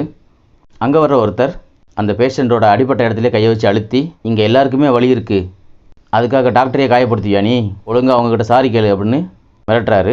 அந்த பேஷண்ட்டும் சாரி கேட்டுறாரு. உடனே ஹீரோயின், உங்களுக்கு ஆப்ரேஷன் பண்ணி கொஞ்ச நாள் தான் ஆகுது, அதனால் வலி இருக்கத்தான் செய்யும், கொஞ்சம் கொஞ்சமாக குறைஞ்சிரும், கவலைப்படாதீங்கன்னு சொல்கிறா. அப்படியே அந்த ஆளுக்கிட்ட அவர் தாங்க முடியாத வழியிலால் தான் அப்படி நடந்துக்கிறாரு, இருந்தாலும் நீங்கள் இப்படி வயலன்ஸாக நடந்துக்கக்கூடாது அப்படின்ட்டு சொல்கிறா. அவரும் சாரி டாக்டர், அவர் எரிஞ்சதில் உங்கள் கண்ணத்தில் காயம் பட்டுருச்சு, அதனால தான் நான் அப்படி பண்ணேன் அப்படிங்கிறாரு. உடனே நர்ஸ் டாக்டருக்கு டிஞ்சர் வைக்கிறாங்க. எனக்கு ஒன்றும் இல்லை அப்படின்னு சொல்லிட்டு வெளியே போயிடுறா ஹீரோயின். பின்னாடியே வர்ற அந்த ஆள், டாக்டர் ஒரு நிமிஷம், நான் நிறைய பேரை சந்திச்சிருக்கேன், அந்த அனுபவத்தில் சொல்கிறேன், உங்களுக்கு ஏதோ பிரச்சனை இருக்குது, அதை மனசுக்குள்ளேயே வச்சுட்டு நிம்மதி இல்லாமல் இருக்கிறீங்க, நான் ஒரு டிடெக்டிவ் ஏஜென்சி வச்சுருக்கேன், உங்களுக்கு என்ன ப்ராப்ளம்னாலும் என்கிட்ட சொல்லுங்கள், இல்லை யாரையாவது தேடி கண்டுபிடிக்கனாலும் என்கிட்ட சொல்லுங்கள் அப்படின்ட்டு அவரோட விசிட்டிங் கார்டை கொடுத்துட்டு கிளம்பிடுறாரு. அவர் பேர் ஷாங்க். அவர் ஒரு முன்னாள் போலீஸ். ஹாஸ்பிட்டலோட பெரிய டாக்டர் பேஷண்ட்களை பார்த்து பேசிகிட்டு இருக்காரு. அந்த தீக்காயத்தில் உயிர் படைச்ச பேஷண்ட்கிட்டையும் பேசிகிட்டு இருக்காரு. அப்போ தான் அவன் பேர் பார்க் ஜேன்னு சொல்கிறான். ஹீரோயினுக்கு அந்த பேரை கேட்டதும் பயங்கர ஷாக். பெரிய டாக்டர், இன்றைக்கி உன் கவனம் இங்கேயே இல்லையே, என்னாச்சு உனக்கு அப்படின்னு கேட்குறாரு. மன்னிச்சிருங்க டாக்டர், எனக்கு கொஞ்சம் உடம்பு சரியில்லை அப்படின்னு சொல்கிறா. சரி உடம்பை பார்த்துக்கோ அப்படின்னு சொல்லிட்டு போய்ட்றாரு. இவ கூட ஒர்க் பண்ணுற டாக்டர் இவளை லவ் பண்ணுறான்னு நினைக்கிறேன். ரொம்ப அக்கறை எடுத்துக்கிறான். என்னாச்சு ஏதாச்சுன்னு ரொம்ப பண்பாக விசாரிக்கிறான். அதெல்லாம் ஒன்றும் இல்லை, டயர்டாக இருக்குது, ரெஸ்ட் எடுத்தால் சரியாயிடுன்னு சொல்லிட்டு கிளம்பிடுறா. தனியாக வந்து உட்கார்றா. அவளுக்கு திரும்ப அந்த பார்க் ஜேன்னு சொன்ன அந்த வார்த்தை ஞாபகத்துக்கு வந்து போகுது. ரொம்ப படபடப்பாக இருக்கிறதால ஒரு டேப்லெட் எடுத்து போட்டுக்கிறா. திடீர்னு கோபத்தில் ஒரு ஜக் எடுத்து கண்ணாடி மேலே வீசுறா. அது உடஞ்சி செதறுது. கம்ப்யூட்டரில் பார்க்ஜேவோட டீட்டெயில்ஸ்லாம் செக் பண்ணுறா. அப்போது அவளோட லவர் வர்றான். கம்ப்யூட்டரில் என்ன பார்க்குற அப்படின்னு கேட்டுக்கிட்டே அவள் பிரிண்ட் அவுட் எடுத்த பேப்பரை பார்க்குறான். இந்த பார்க்ஜேவை உனக்கு தெரியுமா அப்படின்னு கேட்குறான். நீ கவலைப்படுற அளவுக்கு ஒன்றும் இல்லை அப்படின்னு சொல்லி சமாளிக்கிறா. எதுவாக இருந்தாலும் என்கிட்ட மனம் விட்டு பேசு அப்படிங்கிறான். அவனுக்கு ஒரு ஃபோன் கால் வருது. சரி நம்ம அப்புறம் மீட் பண்ணுவோம் அப்படின்னு சொல்லி கிளம்பிடுறான். யோசிச்சுக்கிட்டே இருந்த ஹீரோயின் சட்டனை அந்த ஷாங் கொடுத்த விசிட்டிங் கார்டை எடுத்து பார்க்குறா. அவரை பார்க்க வேகமாக கிளம்பி போகிறா. அங்கே ஷாங் யார்கிட்டயோ ஃபோனில் பேசிகிட்டு இருக்காரு. ஹோட்டல் ரூமுக்குள்ளெல்லாம் போய் ஃபோட்டோ எடுக்க முடியாது. அவங்கள ஃபாலோ பண்ணி ஃபோட்டோ எடுத்துக்கிட்டு இருக்கோம். அதுவே நமக்கு நல்ல எவிடன்ஸாக இருக்கும். என் பொண்டாட்டி என்னை டைவர்ஸ் பண்ணப்போ நானே தற்கொலை பண்ணிக்க ட்ரை பண்ணியிருக்கேன். இருந்தாலும் இதையெல்லாம் நம்ம கடந்து போய் தான் ஆகணும். நீங்கள் கவலைப்படாதீங்க, என்ன அப்டேட் கிடச்சாலும் உங்களுக்கு உடனே கால் பண்ணுறேன் அப்படின்னு சொல்லிட்டு ஃபோனை கட் பண்ணிடுறாரு. ஹீரோயினை வெல்கம் பண்ணுறாரு. அங்கே இருக்கிற ஃபோட்டோஸ்லாம் பார்த்துட்டு நீங்கள் முன்னாள் போலீஸா அப்படின்னு கேட்குறா. ஆமாம், ரொம்ப வருஷமாக போலீஸாக இருந்தேன். இப்போ டிடெக்டிவ் ஆஃபீஸ் வச்சு நடத்திக்கிட்டு இருக்கேன் அப்படிங்கிறாரு. நிறைய காசு உள்ள ஒரு கவரை கொடுக்குறா. அவருக்கு ரொம்ப ஹாப்பியாக இருக்குது. எல்லோரும் அட்வான்ஸ் தான் தருவாங்க, நீங்கள் ஃபுல் கேஷையும் கொடுத்துட்டீங்களே, உண்மையிலே உங்களுக்கு ரொம்ப நல்ல மனசு. சொல்லுங்கள், நான் உங்களுக்கு என்ன ஹெல்ப் பண்ணணும் அப்படின்னு கேட்குறாரு. ஒரு துண்டு சீட்டு எடுத்து அவர்கிட்ட கொடுக்குறா. இதில் இருக்கிறவங்கள நீங்கள் கண்டுபிடிக்கணும், என்ன பண்ணுறாங்க எப்படி இருக்காங்கன்னு தெரிஞ்சுக்கணும் அப்படிங்கிறா. அவ்வளோதானா, கண்டிப்பாக கண்டுபிடிச்சி தர்றேன் அப்படின்னு சொல்ல அவளும் கிளம்பி வந்துடுறா. யாருக்கோ ஃபோன் பண்ணுறாரு. ஒரு இருட்டான இடத்துல ஒரு போலீஸ் கார் வந்து நிற்குது. அதில் இந்த போலீஸ்காரர் ஷாங் கிட்ட பேசுகிறாரு. அந்த பில்டிங் எரிஞ்ச கேஸ் முடிஞ்சிச்சான்னு இவர் கேட்க, எங்கே சார் 2 பேர் செத்து போயிட்டானுங்க, ஒருத்தன் மட்டும் உயிர் பிழைச்சிருக்கான், இனிமேல் தான் விசாரணை ஆரம்பிக்கணும். நீங்கள் ஏன் சார் ஸ்டேஷனுக்கு வரக்கூடாது, இப்படி கிரிமினல்ஸ் மீட் பண்ணுற மாதிரி நம்ம மீட் பண்ணணுமா என்ன அப்படின்னு கேட்குறாரு. என்ன தான் லஞ்சம் வாங்கிட்டேன்னு வேலையை விட்டு தூக்கிட்டாங்களே, அப்புறம் எப்படி நாங்கள் வர முடியும் அப்படிங்கிறாரு இவர். உங்களுக்கு கீழே வேலை செஞ்சவங்க லஞ்சம் வாங்கினாங்க, நீங்கள் அந்த பழியை ஏற்றுக்கிட்டீங்க அப்படிங்க. சரி அதெல்லாம் எதுக்கு இப்போ நமக்கு, நான் கேட்ட டீட்டெயில்ஸ்லாம் கொடு, நான் கிளம்புறேன் அப்படிங்கிறாரு. எப்போ தான் நீங்கள் மாற போகிறீங்களோ இந்தாங்க அப்படின்னு ஒரு ஃபைலை கொடுக்குறாரு. சார் ஒரு டவுட்டு, எதுக்காக அந்த கற்பழிப்பு குற்றவாளிகளை பற்றி விசாரிக்கிறீங்க அப்படின்னு கேட்குறாரு. என்ன சொல்கிற அப்படின்னு ஷாக் ஆகுறாரு ஷாங். உங்களுக்கு தெரியாதா, இது ஒரு பழைய ரேப் கேஸு, ஊவை சிட்டியவே உழுக்கின கேஸு. சரி ஓகே, நீங்கள் டீட்டெயில்ஸ் படித்து பாருங்கள், நான் நைட் ஷிஃப்ட்டு போகணும் அப்படின்னு கிளம்பிடுறாரு. ஆஃபீஸுக்கு வந்து அந்த கேஸ் ஃபைல்ஸை சின்சியராக பார்த்துட்ருக்காரு ஷாங். அதே சமயம் ஹீரோயின் பார்க்ஜேவோட பெட் பக்கத்தில் போய் நிற்கிறா. அவன் வழியில் முணங்கிக்கிட்டே இருக்கான். இப்போது ஃப்ளாஷ்பேக் வருது. ஹீரோயின் ஒரு காஃபி ஷாப்பில் வெயிட் பண்ணிகிட்டு இருக்கா. அந்த ஃப்ராடு லேடி வர சொல்லியிருந்தால அந்த காஃபி ஷாப் தான். அப்போது அங்கே பார்க்ஜே வர்றான். அவனும் இவ்வளோ ஒரே கிளாஸ் தான் போட்டிருக்கு. ஓ சாரி, கொஞ்சம் லேட் ஆயிடுச்சு அப்படிங்கிறான். பரவாயில்ல, நீ லேட் பண்ண நேரத்தில் நான் கொஞ்சம் ஹோம்ஒர்க்கை முடிச்சிட்டேன் அப்படிங்கிறா. ரொம்ப நேரம் பேசிக்கிட்டே நடந்து போகிறாங்க. அப்போது 2 பேர் மாஸ்க் போட்டுட்டு வர்றானுங்க. பார்க்ஜேவை போட்டு அடித்து துவைச்சி எடுக்கிறானுங்க. இவ முகத்துலையும் ஒரே குத்து. அவ்வளோதான், அவள் மயங்கிடுறா. அதுக்கப்புறம் நடந்தது நமக்கு ஃப்ளாஷ்பேக்கில் ஏற்கனவே காட்டிட்டாங்க. இப்போது போலீஸ் விசாரணை நடத்திட்டு இருக்காங்க. ஹீரோயினை குற்றவாளிகளை அடையாளம் கட்டுறதுக்காக கூப்பிட்டு வந்திருக்காங்க. இவ இந்த பக்கம் இருக்க, அந்த பக்கம் அவனுங்க இருக்கானுங்க. கண்ணாடி ரூமு. இங்கேருந்து பார்த்தா அவனுங்க தெரியவானுங்க, அங்கேருந்து பார்த்தா இவங்க யாருமே தெரிய மாட்டாங்க. முதல்ல 2 பேர் வரானுங்க. 3ஆவதாக ஹீரோயின் கூட டேட்டிங் போன பார்க்ஜே வர்றான். சார் பார்க்ஜேவை ஏன் அங்கே நிப்பாட்டிருக்கீங்க, அவனும் என்ன மாதிரியே பாதிக்கப்பட்டவன் தானே அப்படிங்கிறா. பாதிக்கப்பட்டவனா, இந்த பிளானை போட்டதே அவன்தாம்மா அப்படிங்கிறாரு போலீஸ்காரரு. ஹீரோயின் அப்படியே கதறி அழுகிறா. அவன் மேலே ரொம்ப நம்பிக்கை வச்சுருப்பா போல், பாவம். அப்படியே ஃப்ளாஷ்பேக் முடியுது. இப்போது தீக்காயத்தோடு அட்மிட் ஆகிருக்கிற பார்க்ஜே பக்கத்தில் உட்காந்துருக்கா ஹீரோயின். அப்போது ஷாங் கால் பண்ணுறாரு. நீங்கள் கொடுத்த லிஸ்ட்டில் உள்ள ஆள் லோடி ஜோன். அவன் பல திருட்டு ரேப் கேஸை சம்மந்தப்பட்டு ஜெயிலுக்கு போயிருக்கான். போன வருஷம் ஒரு மைனர் பொண்ணை ரேப் பண்ணதுக்காக அவனை ஜெயிலில் போட்டிருக்காங்க. கூட இருந்த கைதிகள் அவனை டெய்லி போட்டு அடிச்சிருக்காங்க. அதனால் அவன் ஜெயிலே தூக்கு போட்டு தொங்கிட்டான். அடுத்தது யாங். இவன் அடிக்கடி ட்ரக்ஸ் எடுத்து பிரச்சனை மாட்டியிருக்கான். போன வருஷம் ட்ரக்ஸ் ஓவர் டோஸ் ஆகி செத்து போயிட்டான். செய்கிற தப்பு ஒருத்தனை தண்டிக்குன்னு சொல்லுவாங்க, கர்மாங்கிறது உண்மைதான் போல இருக்குது அப்படிங்கிறாரு அவர். பார்க்ஜேவுக்கு என்னாச்சு அப்படின்னு கேட்குறா. அவன் மட்டும்தான் உயிரோடு இருக்கான். ரொம்ப வருஷம் வேலையில்லாமல் சுற்றிட்டு இருந்திருக்கான். இப்போ பேஜிங்கிற ஊரில் இருக்கிறதா தகவல் கிடச்சிருக்கு. உங்களுக்கு அந்த அட்ரஸ் வேணுமா அப்படின்னு கேட்குறாரு. இல்லை, நான் உங்களை அப்புறமா கூப்பிட்றேன் அப்படின்ட்டு காலை கட் பண்ணிடுறா. அந்த பார்க்ஜே இந்த பார்க்ஜே இல்லைன்னு முடிவுக்கு வந்துடுறா. நர்ஸுக்கு கால் பண்ணி பார்க்ஜேவுக்கு இன்ஜெக்ஷன் போடுங்க அப்படின்னு சொல்லிட்டு கிளம்பிடுறா. ஷாங் ஆஃபீஸ்லேயே படுத்து தூங்கிட்டு இருக்காரு. அந்த போலீஸ்காரர் இவருக்கு கால் பண்ணுறாரு. இவர் தூக்க கலக்கத்திலே சொல்லுங்கள் ஆஃபீஸர் அப்படின்னு கேட்க, என்ன சார் மதியம் வரைக்கும் தூங்குறீங்க அப்படிங்கிறாரு. டிடெக்டிவ்க்கெல்லாம் எது ராத்திரி தூக்கம், பகல் தூக்கம் தான். சரி நீ மேட்டர் சொல்லு அப்படின்னு கேட்குறாரு. நீங்கள் தேடுற பார்க்ஜேவை பற்றி புது அப்டேட் கிடச்சிருக்கு அப்படின்னு ஒரு மேட்டர் சொல்கிறாரு. அதை கேட்டு ஷாங் ஷாக் ஆகுறாரு. அதே சமயம் ஹீரோயின் இப்போ கொஞ்சம் ரிலாக்ஸாக காதலன்கிட்ட வந்து பேசிகிட்டு இருக்கா. என்னப்பா ஆளையே காணோம், எங்கே போயிருந்தேன்னு கேட்குறா. அதுவா, என் சொந்தக்காரங்களுக்கு கொஞ்சம் ஹெல்ப் தேவைப்பட்டுச்சு, அதான் போய் முடிச்சு கொடுத்து வந்தேன் அப்படின்னு சொல்கிறான். நீ வெளியில் எதுவும் இல்லீகல் பிஸ்னஸ் எதுவும் பண்ணல அப்படின்னு கேட்குறா. சேச்சே அப்படிலாம் இல்லை, என்னோடய சொந்தக்காரங்களுக்கு தெரிஞ்சவங்களுக்கு ட்ரீட்மெண்ட் தேவைப்பட்டால் போய் பண்ணி கொடுப்பேன், அவங்க காசு தருவாங்க வாங்கிக்குவேன். மற்றபடி சட்டத்துக்கு புறம்பா நான் இந்த செயலும் செய்யலை. இந்த மாதிரி காசு எக்ஸ்ட்ரா சம்பாதிச்சா தானே நம்ம ஃப்யூச்சரில் சந்தோஷமாக வாழ முடியும், அதுக்காகத்தான் அப்படிங்கிறான். அதை கேட்டு அவளுக்கு சந்தோஷமாக இருக்குது. சரி ஈவினிங் வெளியில் போகலாமா அப்படின்னு கேட்குறா. இவனும் ஓகேங்கிறான். இப்போது ஷாங் ஃபோன் பண்ணுறாரு. பார்க் ஜே இப்போ பாஜுங் சிட்டியில் இல்லை, உங்கள் ஹாஸ்பிட்டலில் தான் ட்ரீட்மெண்ட் எடுத்துகிட்டு இருக்கான். ஊருக்கு ஒதுக்குப்புறமாக இருக்கிற பில்டிங் தீப்பிடிச்சு எரிஞ்ச கேஸில் இவன் மட்டும் தான் உயிரோடு இருக்கான். தீ காயத்துக்கு உங்கள் ஹாஸ்பிட்டலில் ட்ரீட்மெண்ட் எடுத்துகிட்டு இருக்கான். டோர் நம்பர் 402 மேட்ரை சொல்லிட்டு அவர் வச்சிடறாரு. உடனே வேக வேகமாக கிளம்பி 402க்கு போகிறான். டோரை திறக்க ட்ரை பண்ணும்போது போலீஸ் அங்கே வந்துடுறாங்க. கேஸ் விஷயமா பார்க் ஜே கொஞ்சம் விசாரிக்கணும் அப்படின்னு கேட்குறாங்க. இவளும் சரின்னு சொல்லிட்டு கிளம்பிடுறான். போலீஸ் விசாரணையை ஆரம்பிக்கிறாங்க. அந்த பாலடைஞ்ச பில்டிங்குக்கு நீங்கள் ஏன் போனீங்க அப்படின்னு கேட்குறாங்க. நானாக போகலை, என்னை மயக்க முடைய வச்சு அங்கே கடத்திட்டாங்க. மயக்கம் தெளிஞ்சு நான் கண்ணு முழிச்சு பார்க்கும்போது என்னை ஒரு சேரில் கட்டி வச்சுருந்தாங்க. 2 பேர் சண்டை போட்டுக்கிட்டானுங்க. அதில் ஒருத்தன் இன்னொருத்தனை கீழே தள்ளி விட்டுட்டான். அதுக்கப்புறம் அங்கே இருந்த பெட்ரோலை எடுத்து எல்லா இடத்துலையும் ஊற்றிட்டு என் மேலேயும் ஊற்றி தீயை வச்சு விட்டுட்டான். அதுக்கப்புறம் என்ன நடந்து எனக்கு தெரியாது அப்படிங்கிறான். அவனோட ஃபிங்கர் பிரிண்ட் எடுக்க ட்ரை பண்ணுறாங்க.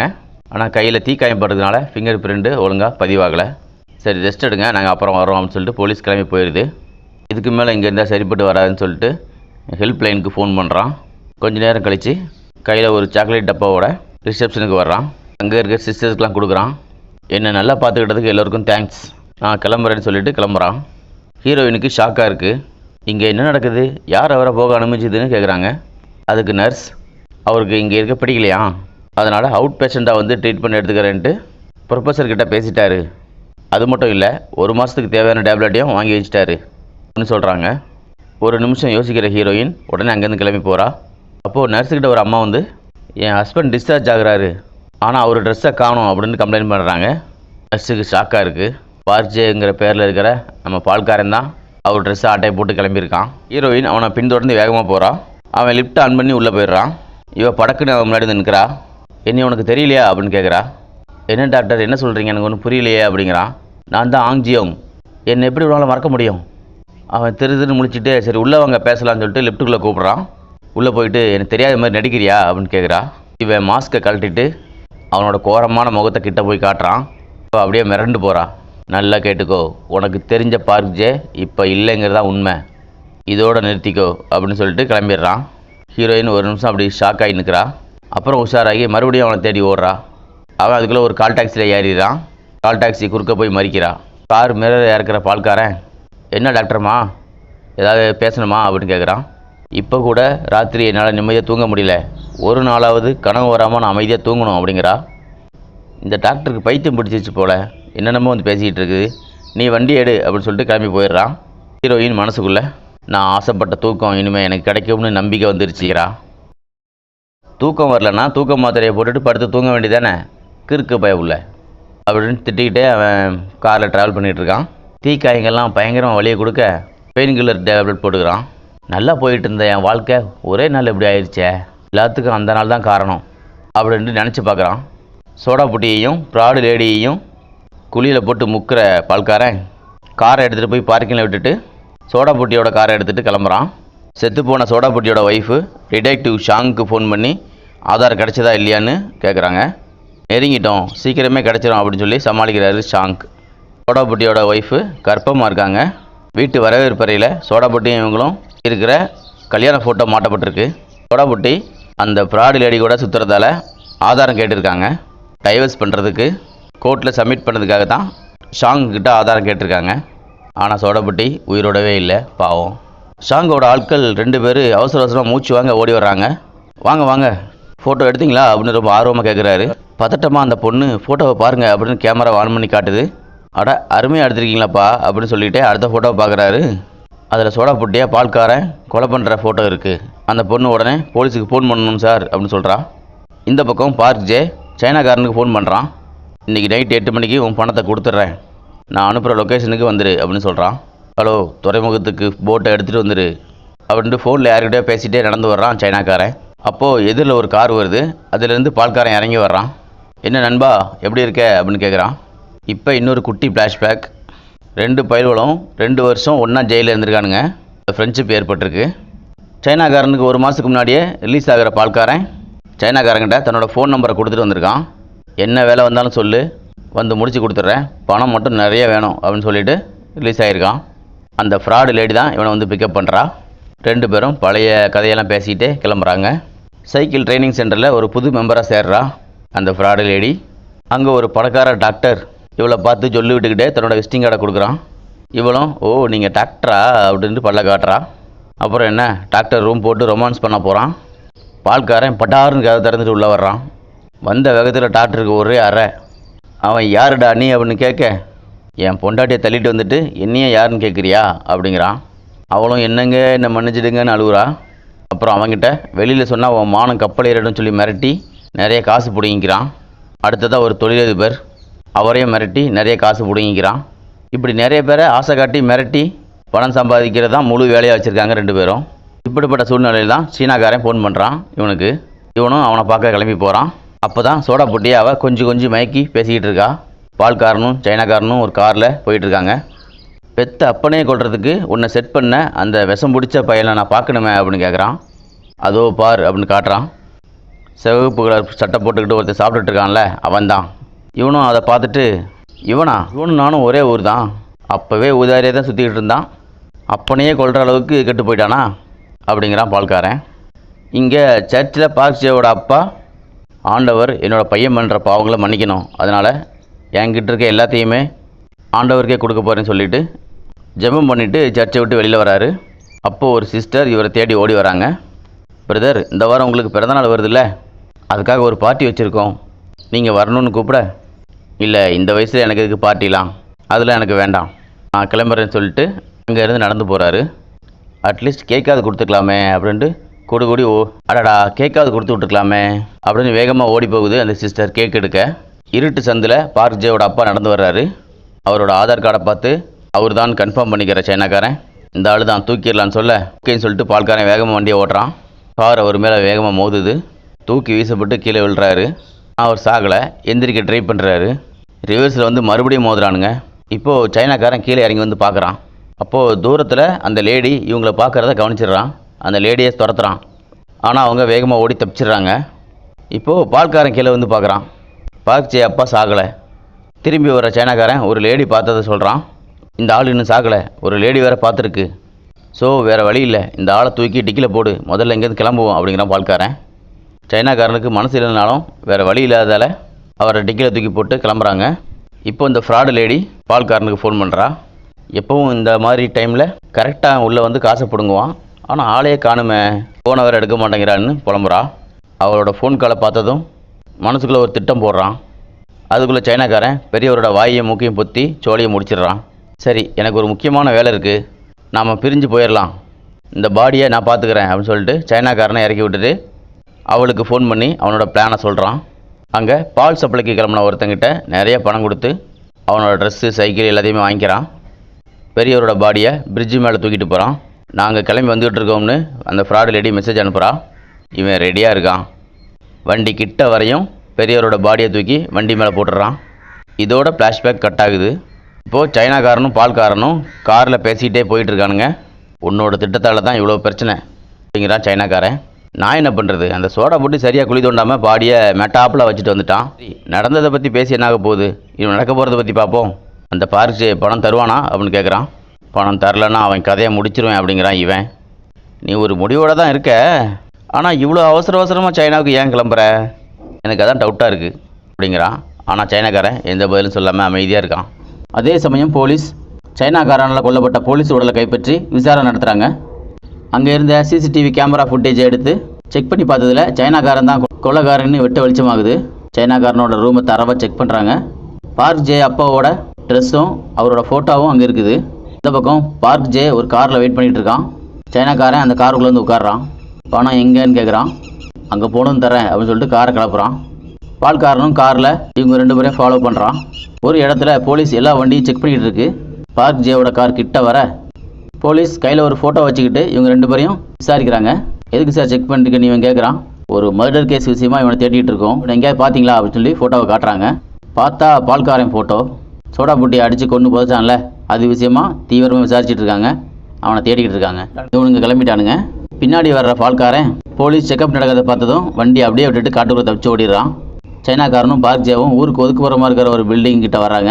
இப்போவும் சொல்கிறேன், நான் சொன்ன வேலையை நீ சரியாக செய்யவே இல்லை, ஆனால் காசு மட்டும் குடுன்னு என்ன மிரட்டுற, இதெல்லாம் நியாயமே இல்லை அப்படிங்கிறான் பார்க்ஜே. நான் போலீஸில் மாட்டினா நீயும் தான் மாட்டுவ, ஒழுங்காக காசை எடுத்துகிட்டு வா அப்படிங்கிறான். இவனும் சரின்ட்டு கார் டிக்கில இருந்து ஒரு பேக் எடுத்துகிட்டு வந்து கொடுக்குறான். அவனும் பேக்கை திறந்து செக் பண்ணுறான். உள்ள பழைய பேப்பர் தான் இருக்குது. அவன் பணத்தை தேடுற கேப்பில் ஒளிச்சு வச்சிருந்த சுத்தியை தூக்கி சைனாக்காரனை அடிக்க ஓங்குறான். ஆனால் சைனாக்காரன் உஷாராக தப்பிச்சிடுறான். சுத்தியை பிடுங்கி பார்க்ஜே மண்டையில் ஒரே போடுறான் சைனாக்காரன். வலி தாங்க முடியாமல் கார்லேருந்து கீழே விழுந்து தவந்து போகிறான். பின்னாடியே இறங்கி வர்றான் சைனாக்காரன். அப்போது அவனுக்கு பால்காரன் ஃபோன் பண்ணுறான். டேய் சைனா, எங்கேயா இருக்க கேட்க இவன் இருக்கிற இடத்த சொல்கிறான். அவனும் அந்த இடத்துக்கு கண்டுபிடிச்சி வந்துடுறான். மொபைலில் பிரேக்கிங் நியூஸே பண்ண கொள்ள தான் ஓடிக்கிட்டு இருக்கு. அச்சா, இப்படி வசமாக மாட்டிக்கிட்டேனேன்னு கத்துறான். எனக்காக ஹார்பரில் ஒரு போட் வெயிட் பண்ணுது, இவனை கொண்டுட்டு நாம் அதில் தப்பிச்சு போயிடலாம் அப்படிங்கிறான் சைனாக்காரன். எல்லா ரோட்டையும் பிளாக் பண்ணிட்டாங்க, நம்மளால் எங்கேயும் போக முடியாதுன்னு புலம்புறான். சைனாக்காரன் பார்க்ஜேவை ஒரு மர நாற்காலியில் கட்டி போடுறான். அப்போ தான் பார்க்ஜேவை கவனிக்கிறான் பால்காரன். இவன் ஹைட்டு வெயிட்டு எனக்கு மேட்சாக இருக்கும் போல தோணுதே அப்படின்னு கிட்ட போய் பார்க்குறான். முதல்ல இவனை கொண்டுட்டு இங்கேருந்து கிளம்பலான்னு சைனாக்காரன் சுற்றி எடுத்துட்டு திரும்புகிறான். டக்குன்னு ஒரு ஷார்ப்பான உடஞ்ச கண்ணாடியால் சைனாக்காரன் கழுத்தை அறுத்துடுறான் பால்காரன். அடே துரோகின்னு சுத்தியை வச்சு அடிக்க ட்ரை பண்ணுறான். இப்போ வயிற்றில் ஒரு குத்தி 2வது மாடியிலேருந்து கீழே தள்ளி விட்டுறான். சைனாக்காரன் க்ளோஸ். இவன் ட்ரெஸ்ஸை கழட்டி பார்க்ஜேவுக்கு போட்டு விட்டுட்டு அவன் ட்ரெஸ்ஸு வாட்சி எல்லாத்தையும் இவன் எடுத்துக்கிறான். பார்க்ஜே மயக்கம் தெளிஞ்சு கண்ணு முழிச்சு இவனை பார்க்குறான். யார் நீ அப்படின்னு கேட்குறான். நீ தான் நான் அப்படின்னு சொல்லிக்கிட்டு பார்க்ஜேவோட பர்ஸை பார்க்குறான். அதில் இருக்கிற டிரைவிங் லைசன்ஸில் இவனோட டீட்டெயில்ஸ் இருக்குது. பார்க்ஜே என்னை கட்ட அவுத்து விடுன்னு கத்துறான். கிட்ட வர்ற பால்காரன் இனிமேல் நான் தான் பார்க்ஜே அப்படிங்கிறான். கார்லேருந்து பெட்ரோல் எடுத்துகிட்டு வந்து எல்லா இடத்துலையும் ஊற்றுறான். கீழே விழுந்த சைனாக்காரன் மேலேயும் ஊற்றுறான், பார்க்ஜே மேலேயும் ஊற்றுறான். என்னை விடுடான்னு கத்துறான் பார்க்ஜே. இவன் சிரிச்சுக்கிட்டே தீயை கொளுத்தி விட்டுறான். அப்படியே எரிஞ்சு சாம்பலாகிறான் பார்க்ஜே. நீ கொடுத்த வாழ்க்கையை நான் நல்லா வாழ போகிறேன் சொல்லிக்கிட்டே அங்கேருந்து நடந்து போகிறான். அப்போது திடீர்னு ஏதோ ஒரு பொருள் வெடிக்குது. அதில் இவன் தூக்கி வீசப்படுறான். இவன் மேலே வெயிட்டான நிறைய பொருட்கள் விழுந்துருது. இவனை போட்டு அமுக்குது. எழுதி ட்ரை பண்ணுறான், முடியலை. இவன் பற்ற வச்ச நெருப்பு இவனையே பதம் பார்க்குது. அதுக்கப்புறம் நடந்ததுலாம் நமக்கு தெரியும். இப்போ பார்க்ஜேவோட வீட்டுக்கு வர்றான் பால்காரன். ஹீரோயினோட லவ்வரை காட்டுறாங்க. ஹீரோயின் பால்காரங்கிட்ட பார்க்ஜே நினச்சி நைட்டு நிம்மதியாக தூங்க முடியலன்னு சொல்லிட்டு திரும்பி வரதை பார்த்துட்டு இருக்கிறான். அப்புறம் அவளுக்கு கூல்ட்ரிங்க்ஸ் வாங்கி கொடுத்துட்டு பக்கத்தில் உட்காந்துக்கிட்டு அந்த பேஷண்ட் பார்க்ஜே உனக்கு தெரிஞ்சவரா அப்படின்னு கேட்குறான். அதுக்கு அவள் கொலை பண்ணுற அளவுக்கு உனக்கு யார் மேலேயே வெறுப்பு வந்திருக்கா அப்படின்னு கேட்குறா. அப்போது பார்க்ஜே மேலே உனக்கு அவ்வளோ கோவம் இருக்கா அப்படின்னு கேட்குறான். அப்படிலாம் இல்லை, சும்மா வந்துட்டு பேசிக்கிட்டு இருந்தேன், அவ்வளோதான். நீ ஃப்ரீயாக விடு, நீ ரவுண்ட்ஸ் போகிற நேரம்லாம் இது, கிளம்பு, நான் கொஞ்ச நேரம் கழித்து வரேன் அப்படின்னு சொல்கிறா. அவள் பொய் சொல்கிறான்னு நல்லா தெரியுது, இருந்தாலும் கிளம்பி போயிடுறான். பார்க்ஜே வீட்டுக்கு வர பால்காரன் என்னடா இது வீடு இவ்வளோ கேவலம் வச்சுருக்கான் அப்படின்னு திட்டிக்கிட்டே படுத்து தூங்குறான். ஷாங்குக்கு ஃபோன் பண்ணுற ஹீரோயின் ஒரு ஹெல்ப் வேணும்னு கேட்குறா. இந்த பக்கம் பால்காரனுக்கு ஒரு ஃபோன் வருது. இன்சூரன்ஸ் கம்பெனிலேருந்து பேசுகிறாங்க. உங்கள் அப்பா இன்சூரன்ஸ் பணத்தை எல்லாம் சர்ச்சுக்கு கிடைக்கிற மாதிரி ஒரு வாரத்துக்கு முன்னாடியே எழுதி கொடுத்துருக்காரு, அதனால் நீங்கள் சர்ச்சுக்கிட்ட தான் பேசிக்கணும், அவங்களுக்கு தான் அந்த பணம் போக போகுது அப்படின்னு சொல்லிடுறாங்க. இவன் கடுப்பில் வெளியே வர்றான். அப்போது அங்கே வர ஷாங் இவன் மேலே மோதிடுறாரு. மோதிட்டு சாரி சொல்கிறாரு. மோதினதில் அவனோட டேப்லெட் டப்பா கீழே விழுந்துருது. அதை எடுத்து கொடுக்குறாரு. அவனும் வாங்கிட்டு போயிடுறான். ஆனால் அவர் கொடுத்தது டூப்ளிகேட், ஒரிஜினலாக அவர் எடுத்து வச்சுக்கிறாரு. ஹீரோயின் தான் அந்த டேப்லெட் பாக்ஸை மாற்ற சொல்லியிருக்கா. சர்ச்சுக்கு போகிற பால்காரன் அங்கே இருக்கிற சிஸ்டர்கிட்ட என் அப்பாவோட இன்சூரன்ஸ் பணத்தை எனக்கே கொடுங்கன்னு சொல்லி சண்டை போடுறான். அவங்க அந்த பணம் சர்ச் நடத்துகிற ஹாஸ்பிட்டலுக்கு செலவு பண்ண போகிறோம், பணத்தை தர முடியாதுன்னு சொல்லிடுறாங்க. அப்போது சர்ச்சில் ஹீரோயின் உட்காந்துருக்கா. அவளை பார்க்குற பால்காரன் ஏய் என்ன நீ என்ன ஃபாலோ பண்ணுறியா, ஒரு தடவை சொன்னால் உனக்கு புரியாதா அப்படின்னு திட்டிக்கிட்டே வலியை குறைக்கிறதுக்காக டேப்லெட் போடுறான். பணத்தை வாங்காமல் விட மாட்டேன்னு சொல்லி திட்டிக்கிட்டே இங்கேருந்து கிளம்புறான். ஹீரோயின் நல்லா மாற்றி கொடுக்கப்பட்ட டேப்லெட் வேலை செய்யுது. இவனுக்கு கேராக இருக்குது. அப்போது அந்த ரோட்டை கவனிக்கிறான். இந்த ரோட்டில் தான் பார்க்ஜேவோட அப்பாவை இவன் காரை விட்டு ஏற்றி கொண்டு இருப்பான். அந்த கிழமை எதுவும் சாப்பிட விட்டுட்டானா, ஒரே நாளில் என் வாழ்க்கையை மாறி போச்சேன்னு சிரிக்கிறான். இப்போ ஹீரோயின் மெதுவாக நடந்து அவங்ககிட்ட வர்றா. இதோ பார், உண்மையிலே நான் பார்க்ஜே இல்லை, அவன் செத்து போயிட்டான், நீ யாருன்னு எனக்கு தெரியாது அப்படிங்கிறான். உன் அப்பாவோட இன்சூரன்ஸ் பணம் வேணும்னு சர்ச்சில் சண்டை போட்டுட்டு இருந்த, அப்போ நீ பார்க்ஜே தானே அப்படிங்கிறா. கோபத்தில் நான் அவன் இல்லைன்னு சொல்லிக்கிட்டே ஹீரோயின் தலைமுடியை பிடிக்கிறான். நான் மயக்க மருந்தோட கறக்கத்தில் அங்கே இருக்கிற குப்பை தொட்டி மேலே விழுந்துடுறான். அப்போது அங்கே ஹீரோயினோட லவ்வர் வந்துடுறான். வேணாம், அவனை கொன்னுறாத, நீ இவனை பார்த்ததுலேருந்தே வினோதமாக நடந்துக்கிட்டு இருக்க, ஏன்னு எனக்கு தெரிஞ்ச ஒருத்தர்கிட்ட விசாரித்தேன், பார்க்ஜேவால் நீ எப்படி பாதிக்கப்பட்டன்னு தெரிஞ்சுக்கிட்டேன், ஐ எம் சாரி. ஆனால் இவனை கொலை பண்ணி உன் வாழ்க்கையை கெடுத்துக்காத. நீ ஒரு டாக்டர் ஆகிறதுக்கு எவ்வளோ கஷ்டப்பட்டுருப்ப. எனக்கும் இவனை கொலை செய்யணும்னு கோவம் வருது. ஆனால் வேண்டாம் ப்ளீஸ்ன்னு சொல்கிறான். ஹீரோயின் கையில் வச்சிருந்த கத்தியை கீழே போட்டுறா. இருந்தாலும் கோபம் தீராததால் அவனை கையை வச்சு நங்கு நங்குன்னு குத்துறா. போட்டு கும்மி எடுக்கிறா. இப்போ அவளுக்கு ஒரு திருப்தி கிடைக்குது. 2 பேரும் சேர்ந்து காரில் போயிடுறாங்க. பால்காரனுக்கு மயக்கம் தெளியுது. தடுமாறி அங்கேருந்து நடந்து போகிறான். ஹீரோயினோட லவ்வருக்கு ஒரு ஃபோன் வருது. இப்போ வர முடியாது, நான் ஒரு முக்கியமான வேலையாக இருக்குன்னு சொல்லிட்டு கட் பண்ணுறான். என்ன ஆச்சுன்னு இவ கேட்க, சொந்தக்காரர் ஒருத்தருக்கு உடம்பு சரியில்லையா, என்னை கூப்பிட்றாங்க அப்படிங்கிறான். உடனே கிளம்பி போய் பாரு அப்படிங்கிறா. இல்லை உன்னை இந்த நிலைமையில் விட்டுட்டு நல்லா போக முடியாது அப்படிங்கிறான். எனக்கு எந்த பிரச்சனையும் இல்லை, நீ போய் ட்ரீட்மெண்ட்டை கொடுத்து அவங்கள காப்பாற்று அப்படிங்கிற. ஓகே அப்படின்ட்டு அவன் கிளம்பிடுறான். அதே சமயம் போலீஸ் ஸ்டேஷனில் பார்க்ஜேயோட வாக்குமூலத்தை செக் பண்ணிகிட்டு இருக்காங்க.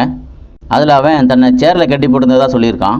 ஆனால் அங்கே எடுத்த ஃபோட்டோவில் சேரில் கட்டப்பட்டிருந்த ஆள் ஃபுல்லாக எரிஞ்சு போயிருக்கான். ஸோ இதில் ஏதோ சம்திங் இருக்குன்ட்டு போலீஸ் உஷாராகிறாங்க. வீட்டுக்கு வர்ற பால்காரன் மாத்திரை கையில் எடுக்கிறான். கலர் வித்தியாசமாக இருக்கிறத புரிஞ்சுக்கிறான். மற்ற டேப்லெட் டப்பாவை எடுத்து செக் பண்ணி பார்க்குறான். ரெண்டுமே வேறு கலர். அப்போ தான் இவனை ஒருத்தர் இடிச்சிட்டு டேப்லெட் டப்பாவை மாற்றி கொடுத்தது ஞாபகம் வருது. எனக்கே ஸ்கெட்ச் போடுறீங்களா அப்படின்னு கத்துறான். போலீஸ் இன்ஸ்பெக்டர் ஃபோன் பண்ணுறாரு. உங்களை விசாரிக்கணும், கொஞ்சம் ஸ்டேஷன் வரைக்கும் வர முடியுமா அப்படின்னு கேட்குறாரு. இல்லை சார், ரொம்ப லேட் ஆகிடுச்சு, நான் காலையில் வரேனே அப்படின்னு சொல்லிட்டு கட் பண்ணிடுறான். வீட்டில் தான் இருக்கான், சீக்கிரம் போ அப்படிங்கிறாரு. போலீஸ் எப்படியும் வருவாங்கன்னு தெரிஞ்சு கையில் கிடச்சதெல்லாம் பேக் பண்ணுறான். அப்போ ஒரு நோட்டீஸ் இவன் கையில் மாட்டுது. அந்த நோட்டீஸை பார்த்தோன்னே சில விஷயங்கள் ஞாபகம் வருது. இவன் ஸ்கூல் முடிச்சு சில வருஷத்துக்கு அப்புறம் ஒரு பாரில் அந்த ஃப்ராடு லேடியும் அவளோட ஃப்ரெண்ட்ஸும் சரக்கடிச்சிட்டு இருக்காங்க. இவன் போய் பேசிகிட்டு இருக்கான். என்னாச்சு, அப்செட்டாக இருக்க அப்படின்னு கேட்க, ஒரு பொண்ணு இன்னும் ரொம்ப எரிச்சலாக்குறா. என்னை விட அவள் அழகாக இருக்கிறதால ஸ்கூல் நோட்டீஸில் கூட அவளோட ஃபோட்டோவை போட்டுட்டானுங்க. அவளை எப்படியாவது பழி வாங்கணும் அப்படிங்கிறா. உன்னோட கிளாஸ்மேட் பசங்கக்கிட்ட கோர்த்து விட்டுரு, அவனுங்க பார்த்துப்பாங்க அப்படிங்கிறான் பால்காரன். நல்ல ஐடியாவாக இருக்க ஒன்று பிராடு லேடி சொல்கிறா. அந்த சம்பவத்தை நினச்சி இப்போ சிரிக்கிறான். போலீஸ் வந்து கதவை தட்டுறாங்க. திறக்காததால் அவங்க அதை உடச்சிக்கிட்டு உள்ளே போகிறாங்க. உள்ளே யாரும் இல்லை. பால்காரன் எஸ்கேப் ஆகி ஒரு பஸ் ஸ்டாண்டில் உட்காந்துருக்கான். அப்போது அவங்க காரில் வர சில குண்டர்கள் அவனை குண்டு கட்டாக தூக்கிட்டு போகிறாங்க. ஹீரோயினோட லவ்வர் ஒரு இடத்துல உட்காந்துருக்கான். அவனை கூட்டிகிட்டு போக ஒரு கார் வருது. ஒரு இடத்துல இறக்கி விடுது. உள்ளே போய் ட்ரெஸ் மாற்றிக்கிறான். அப்போது அங்கே வட்டிக்கு விடுற தாதா வர்றான். நீ இனிமேல் இங்கே ஒர்க் பண்ண மாட்டேன்னு சொல்லிட்டியாமே, கேள்விப்பட்டேன், அது உண்மையா அப்படின்னு கேட்குறான். இவனும் ஆமாம், எனக்கு கல்யாணம் நடக்க போகுது, அதனால் இந்த வேலையை விட்டுலான்னு இருக்கேன் அப்படிங்கிறான். ஆமாம், இது சட்டத்துக்கு புறம்பான வேலையாச்சே அப்படிங்கிறான் அவன். ஆனால் இந்த வேலையால் தான் எனக்கு நிறைய காசு கிடச்சிது, என்னோடய லோனையும் அடைக்க முடிஞ்சுது, கல்யாணத்துக்கும் காசு சேர்க்க முடிஞ்சுது அப்படிங்கிறான். சரி, உனக்கு எந்த கல்வி வேணுனாலும் என்னை கான்டாக்ட் பண்ணலாம், இது உன்னோட கல்யாணத்துக்கு என்னோடய கிஃப்ட்டு அப்படின்னு சொல்லி ஒரு கவரை கொடுக்குறான். இவனும் அதை வாங்கி வச்சுக்கிறான். லேபுக்குள்ளே போகிறான். அங்கே பார்க் ஜெயின் நினச்சி பால்காரனை கட்டி போட்டு வச்சுருக்காங்க. அவன் கத்திக்கிட்டே இருக்கான். அவனோட வாய்க்கட்டை ரிமூவ் பண்ணுறான். நான் பார்க் ஜெயின் இல்லை, என்னை கொண்டுறாதீங்க அப்படின்னு கத்துறான். அப்புறம் ஏன் ஹாஸ்பிட்டலில் உன் பேர் பார்க் ஜெயின் சொன்னேன் அப்படின்னு கேட்டுக்கிட்டே என்னோடய மாஸ்கை ரிமூவ் பண்ணுறான். டாக்டர், நீங்கள் இங்கே என்ன பண்ணுறீங்க, என்னை காப்பாற்றுங்க, நான் பார்க் ஜெயின்னு போய் சொல்லிட்டேன், என்னோடய உண்மையான பேர் டாம் டாம் அப்படிங்கிறான். உன்னை மாதிரி ஆளுங்க இடத்துக்கு ஏற்ற மாதிரி போய் சொல்லுவாங்க, உன்னை நம்ப முடியாது, உனக்கு இன்றைக்கி தான் கடைசி நாள் அப்படின்ட்டு வாயை கட்டிடுறான். எல்லாருக்கும் மயக்க மருந்து கொடுத்து தான் ஆப்ரேஷன் பண்ணுவேன், ஆனால் உனக்கு மயக்க மருந்து கொடுக்காமலேயே உன்னோட உடம்புலேருந்து ஒவ்வொரு உறுப்புகளையும் வெட்டி எடுக்க போகிறேன் சொல்லிக்கிட்டே கத்தியால் அவன் நெஞ்சை கிழிக்கிறான். பால்காரன் கதறான். இந்த பக்கம் ஹீரோயின் தூங்கி எந்திரிக்குதா. இவன் எல்லா வேலையும் முடிச்சுட்டு அவகிட்ட வந்து உட்காந்துருக்கான். இன்றைக்கி தான் எந்த கனவும் வராமல் நான் நிம்மதியாக தூங்கியிருக்கேன் அப்படின்னு அவள் சொல்கிறா. நீ போன வேலை என்னாச்சு அப்படின்னு கேட்குறா. ட்ரீட்மெண்ட்டை முடிச்சிட்டேன், இனிமேல் நான் போக வேண்டிய அவசியம் இல்லை அப்படிங்கிறான். நைட்டு டின்னருக்கு போகலாமா அப்படின்னு கேட்குறான். இல்லை, எனக்கு வீட்டுக்கு போகணும்னு ஆசையாக இருக்குது, அம்மாவை பார்க்கணும் அப்படிங்கிறா. இனிமேல் உனக்கு நல்லது மட்டும் தான் நடக்கும்னு சொல்கிறான். இவன் சிரிச்சுக்கிட்டே அங்கேருந்து கிளம்பி போகிறா. ஷாங் அங்கே வர்றாரு. நீங்கள் கொடுத்த கேஸில் ஒரு அப்டேட் கிடச்சிருக்கு அப்படிங்கிறாரு. வேண்டாம், அதை பற்றி நான் தெரிஞ்சுக்க விரும்பலை, உங்களுக்கு ரொம்ப தேங்க்ஸ் அப்படின்னு சொல்லிட்டு போயிடுறா. அவரும் அந்த அப்டேட்டை கிழித்து டஸ்ட்பினில் போட்டுறாரு. அப்போது அதில் உண்மையான பார்க்ஜே இவன் இல்லை அப்படிங்கிற டீட்டெயில்ஸ் இருக்குது. ஹீரோயினோட லவ்வர் தாதா தனக்கு கொடுத்த கிஃப்ட்டை ஓப்பன் பண்ணி பார்க்குறான். அதில் பார்க்ஜே அப்பா கட்டியிருந்த ரோலக்ஸ் வாட்ச் இருக்குது. இந்த பக்கம் ஹீரோயின் அமைதியாக நடந்து போயிட்டு இருக்கா. ஹீரோயின் கிட்ட தப்பாக நடந்துக்கிட்ட 3 பேர், கூட்டு வந்து மாட்டி விட்ட அந்த ஃப்ராடு லேடிக்கு ஐடியா கொடுத்த பால்காரன், இப்படி எல்லாருமே செத்து போயிட்டாங்க. இதுதான் கர்மாவோ? ஓகே ஃப்ரெண்ட்ஸ், வீடியோ பிடிச்சிருந்தா ஒரு லைக் பண்ணிட்டு போங்க. தேங்க்யூ.